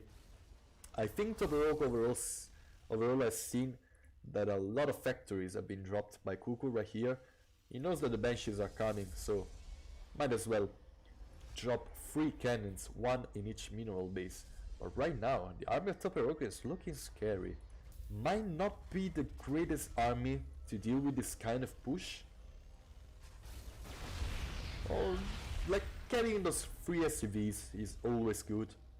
That's the reason the Stalker squad is so feared in TVP right now. But the tank oh. So, Banshees rotors. So fast Banshees for Cuckoo that wants to deal a lot of damage with those. He knows his opponent actually scattered everything that was going on. Just look at this production tab. This dude is doing everything. He's giving his heart out to try and climb back into the series, get his victory and try to defend his crown. But at the same time, Toporoco's micro has been like really on point throughout the series.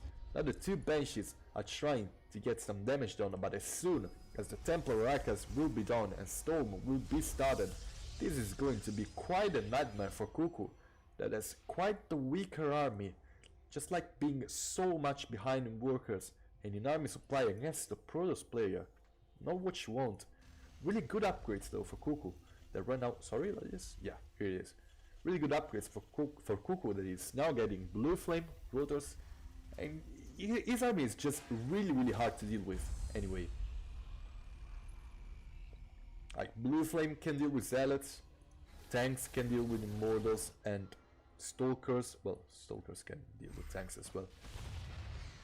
Oh, a little bit of a all army hotkey over here for Cuckoo that wants to get back on top of those Stalkers, but they just blink away back into safety. Those mineral walls have been a pain for Cuckoo in this game. And right now he moves out with a huge army.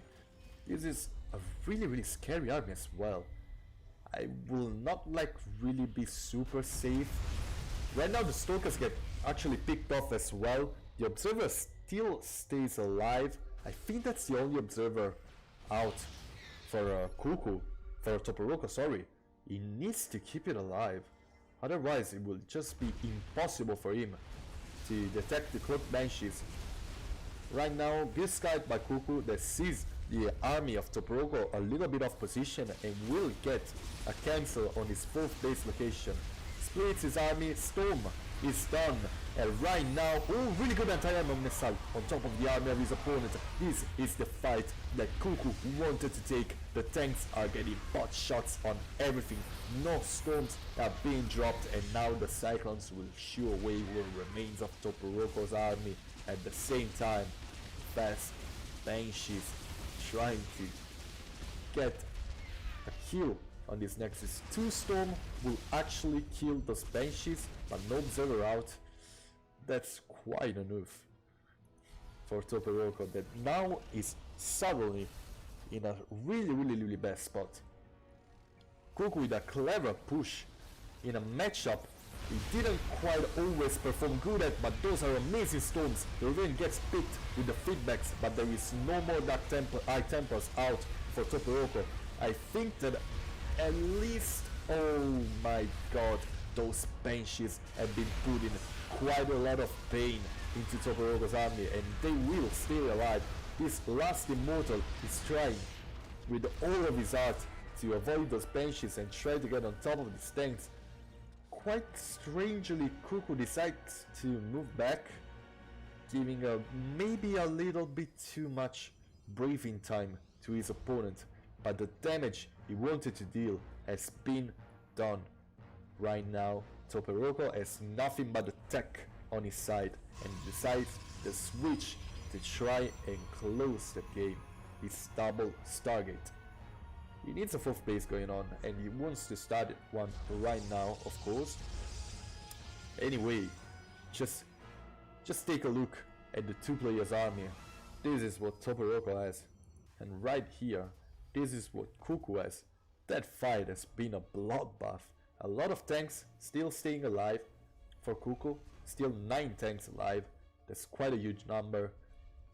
With a 3 tanks at a time production as well. Also a good amount of banshees. And just overall, I think that, okay, so Toporogo is trying to clear all those mineral walls to try to maneuver a little bit better. Those banshees are out in the open to try and find some kills, and those probes will actually be completely undefended. That's 7, 3 probes killed right here. Still no scout on the double target, but with quite a handsome scan over here. He sees everything that's going on. Still no units coming out of those, but immediate battlecruiser switch for Kuku, who's also getting Liberator's range. But anyway, a fight just started over here. Killstorm on top of the Banshees. The Archons are trying to tank the tank shots. 2 stones being dropped on top of the tanks, but stones don't deal quite a lot of damage to tanks. The only immortal remaining has just fallen. But Toporogo has quite a lot of gateways. He's trying to get some Tempests out. I think this game will go into ultra late game with Tempests versus battlecruisers. I think that actually right now Toporogo might want to stall the game, trying to deal those crazy blows with the Tempests, but at the same time with some good tactical retreats. It's really important for the battlecruisers of Kuku to try and find some picks. Right now, photon cannon being dropped in the 4th base.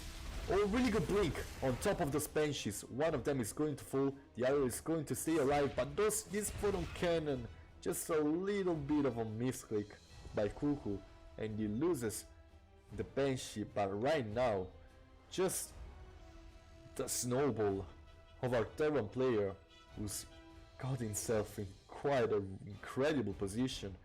Hellion run by as well, always on top of his opponent. Kuku has been for the whole game. Quite a lot of bases as well, planetary fortresses. Well, this is a command center, but it's soon to be a planetary fortress, that's for sure. All that Kuku has to do is to hold this small attack over here, but he has force, he has battlecruisers, almost has the Yamada cannon as well. I don't think Toporogo actually wants to move out though. It wouldn't be the most clever move we could ever make right now to move out with that army. It's just a little bit too weak. A drop with Widow Mines as well to try and get on top of this army. The battlecruisers get some shots from the Tempests, who are still in range. Really good tactical retreat with one of those battlecruisers to save him from certain death. But right now, I think that Toporogo might have scared a little bit out of Kuku. Oh, but Toporogo has just showed all of his army, and now Kuku knows there is not much to be afraid of. So another big Hellion Rambai over here. There are 2 photon cannons and the Tempest to try and deal with this, but Blue Flame Hellbats might deal a lot of damage. So just Hellions, no Hellbats on the same time on the other side of the map. This might be a free battlecruiser for Toporogo, who's lost 13 probes to this though. 16, 17, it's just losing a lot of workers. Even though Kuku might overmade SCVs a little bit, he has 93 right now, he still has quite a strong army. Not the bigger army supply by all means, since those Tempests are really climbing, inflating that army supply. But still, Tempest versus battlecruiser is probably the most even scenario possible for PvT in the current meta. So those fours are actually out to try and shoot the Tempest away if they get into a bad position, but right now it's a little bit of an overcommitment for Kuku, who actually might have misclicked these units a little bit forward. I mean, he has the economy to actually deal with this pretty easily. Right now, Widow Mines, photon cannons are on every base though, so those 4 SCVs are just on the wrong side of the hood anyway. So we don't mind to actually try and avoid reinforcements from coming out, and more SCVs are actually being gifted to Toporoko to make up for some a little bit more army supply. Those Tempests are pretty bruised right now, but the immense range they have is really saving them from... What is this? That's a lot of SCVs trying to... Oh yeah, so it's just giving SCVs out. Anyway, 4 more probes have died, but I don't think Toporoko might actually... Yeah, he's making more probes back, but I think that he's on top of his army. I think he doesn't want to have more than what he has. These upgrades are really good for ground, but no upgrades for air with this amount of Tempest might hinder him a little bit, because his opponent actually has +2/+2. Right now this war of attrition is being won by Toporoko, who has climbed back into the game, but he has a substantially weaker economy.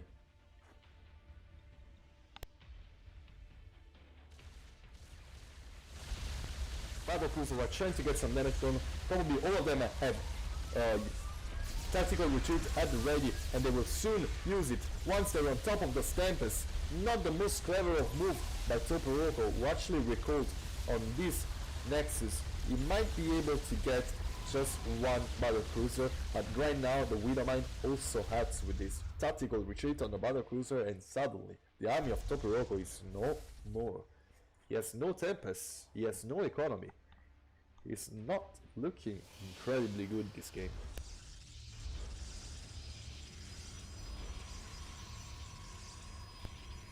Three more gateways, three more Stargates have been dropped by Toporoko, who's actually still a lot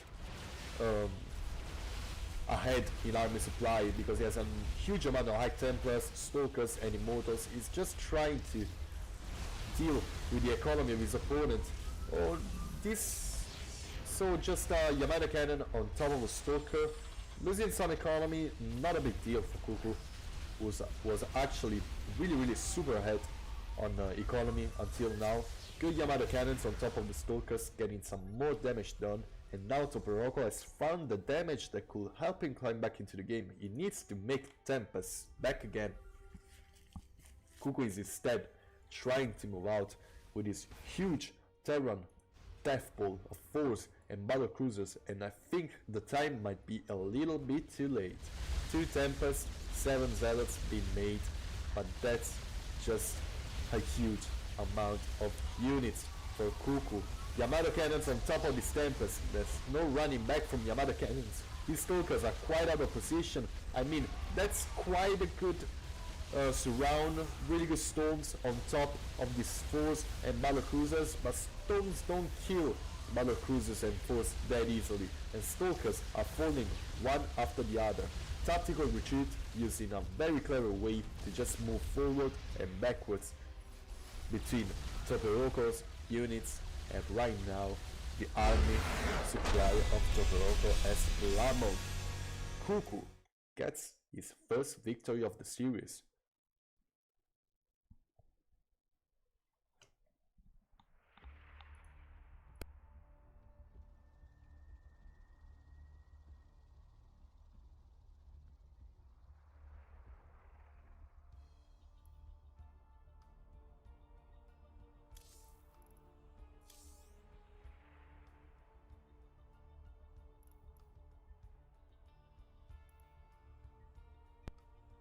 So really good victory, our current champion.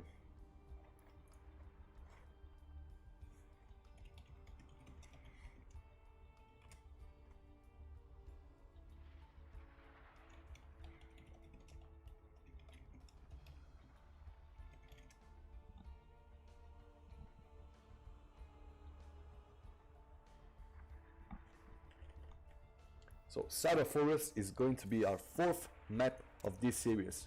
Will Cuckoo manage to tie the score up? Or will Toporoko finally dethrone our current champion 5 times in a row. He looked super convincing in those Terran games, didn't look quite as good in the last Protoss game, with a bit of like not really good pushes, but right now it's not time to think back on the games that have gone. It's time to think on the about the game that is coming. 4th game in this best of 5. Toporoko, random versus Cuckoo, Terran, our current champion. I think I might have said like 1,000 times, but it's something to be proud of. Really good, amazing players trying to get a victory in this tournament every 2 weeks.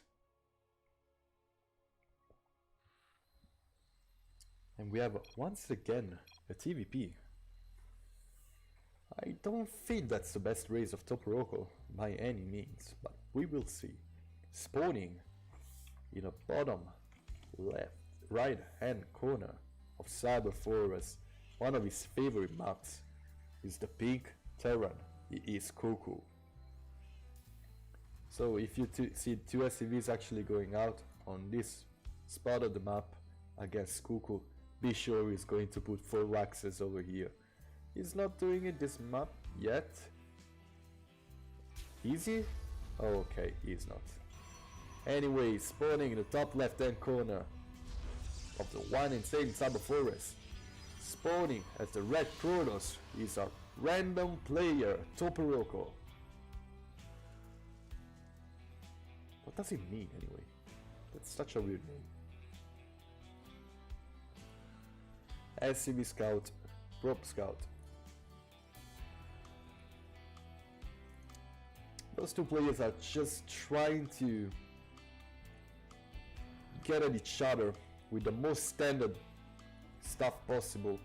So we finally seen like a huge long game played by Toporoko, even on an even position, and actually was looking good, like climbing back into a macro game as playing random. Something to be proud of, but still really questionable engages he took on some situations. He gets a faster Nexus, it's quite normal in PvT. Not real way to actually threaten the Nexus with just a Reaper initially, unless it's just like a 4x, which he scouted. It isn't, since he saw the barracks in the main base of Cuckoo. And right now Adept is going to be the first unit of Toporoko to try and actually kill the Reaper instead of just shooing it away with the Stalker. Also a good scouting unit. On a shop map, it makes a difference.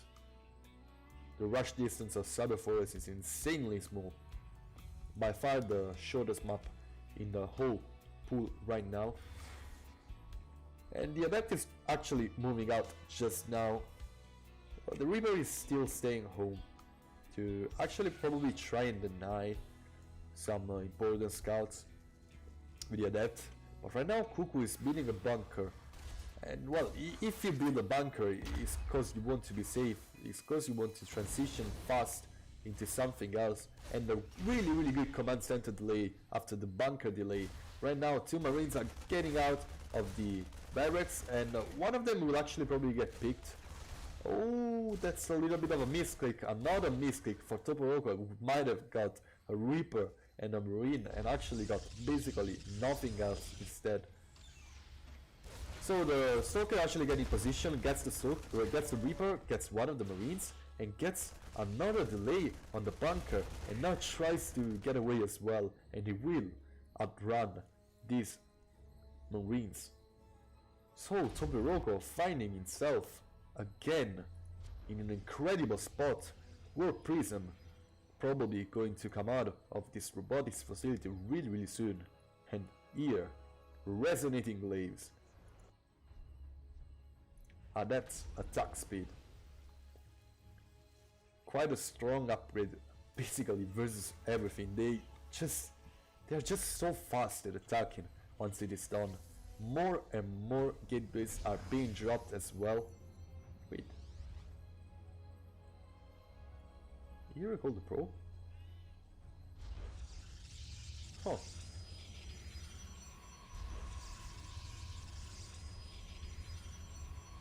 Anyway, quite a lot of gateways. As I said, Warp Prism is going to come out of this robotics facility, and just more and more adepts are being warped in to go for this strong timing attack.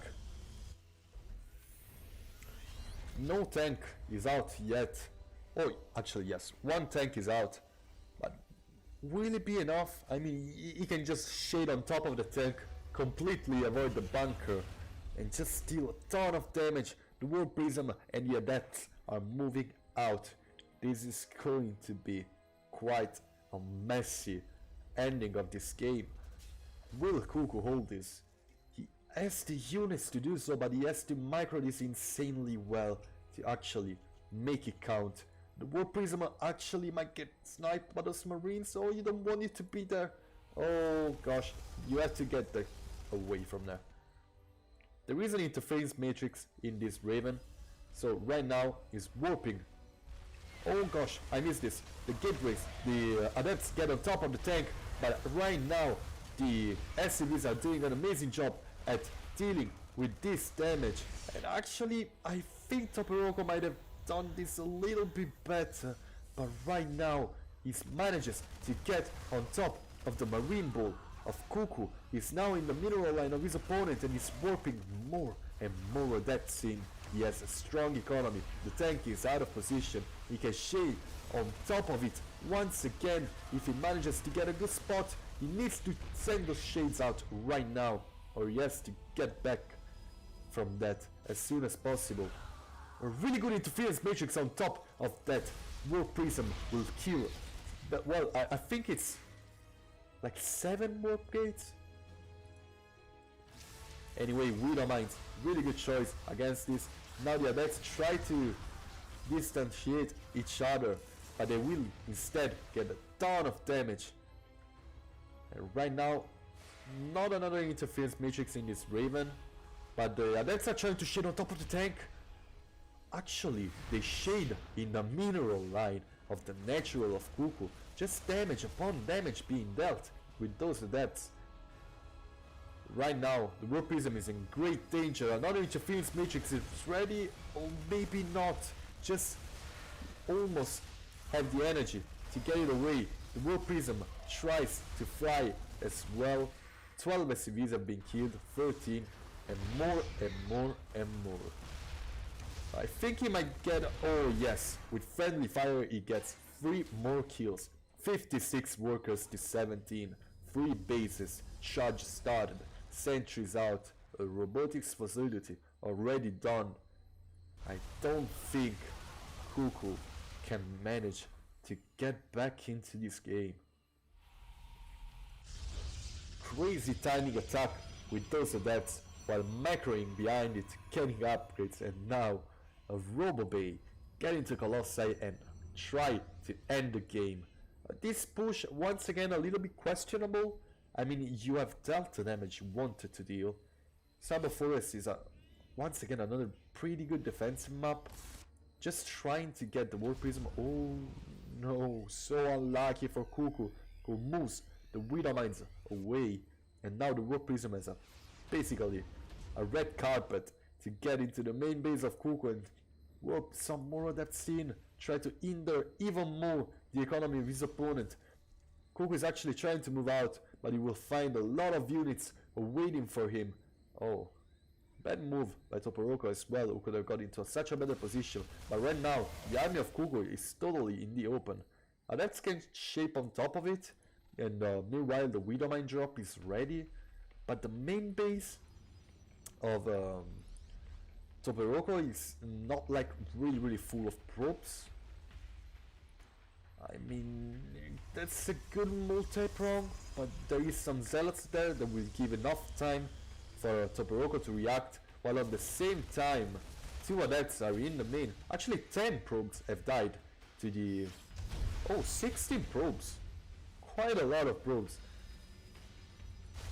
And right now more damage is actually being dealt over here, but those units have almost steamed themselves to death. Yeah, Toporogo, actually Kuku is trying to get quite an important pylon. Tries to get the Warp Prism, but this Warp Prism just doesn't ever die. Right now 20 probes have been killed.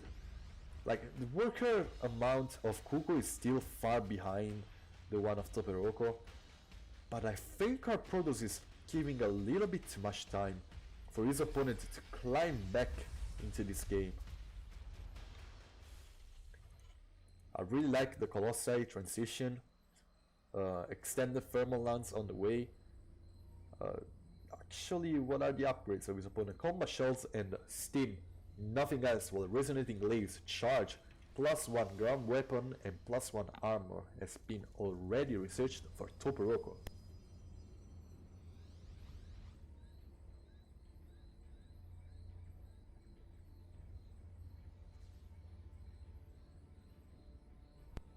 I saved you guys from another big sneeze just here. So there is actually a way to kill that Medivac. Not that it was that important, it was an empty Medivac. Right here are two almost full, two full Medivacs. There's some Widow lines as well. And actually moving all of that army away, I don't think I think Toporogo has some warplanes at the ready, but that's quite a strong drop coming over here. He might want to recall some of that instead of just warping his stuff. Yeah, that's what he does. He recalls part of his army. I think that's enough of it to actually deal with this. The Widow Mines will not deal enough damage to actually kill all of the stuff. And right now, Toporogo is a little bit supply blocked, but can still like move further up and kill his opponent pretty much. There's just one tank and some Marauders out. Not really the best to deal with Colossi and this amount of adepts.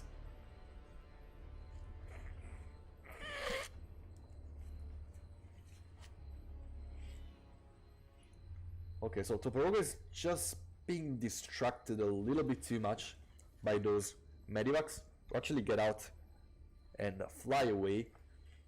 Right now, Kuku is not getting a third base, is not getting like basically anything.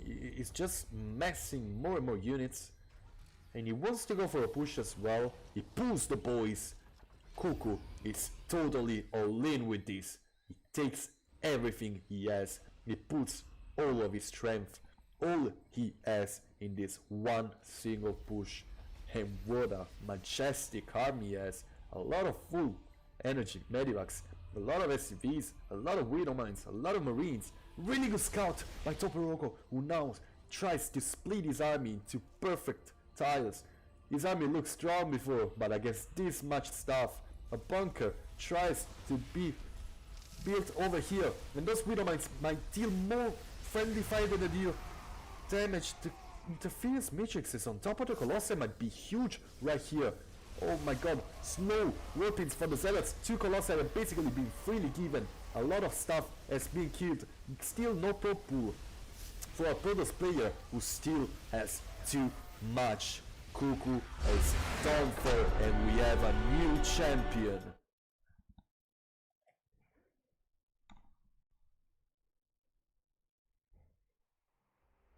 A 3-1 victory by Toporogo, who gets the full prize, the 75% price of it, of course, and finally manages to dethrone a really good Kuku who looked extremely sharp in the last two games, but still Toporogo stepped up his game once again and performed an incredible series, an incredible tournament, and just managed to dethrone a player who has been this champion of this tournament for the past 5 editions. Really incredible performance by this random player who deserves his victory. And guys, that's everything for today. It's just a really good tournament. We had a really good player climbing each game, showing off really incredible skills, dropping off only 2 mats, and really proud to naming champion. Want to thank everybody, thank the viewers, thank the players, And thank, of course, the sponsors, Matcherino, GameStop, and everything that helps us make all of these events happen. And just see you in 2 weeks, guys. This has been an amazing tournament with a really, really incredible finals and an incredible champion we have right now. Take care, everybody.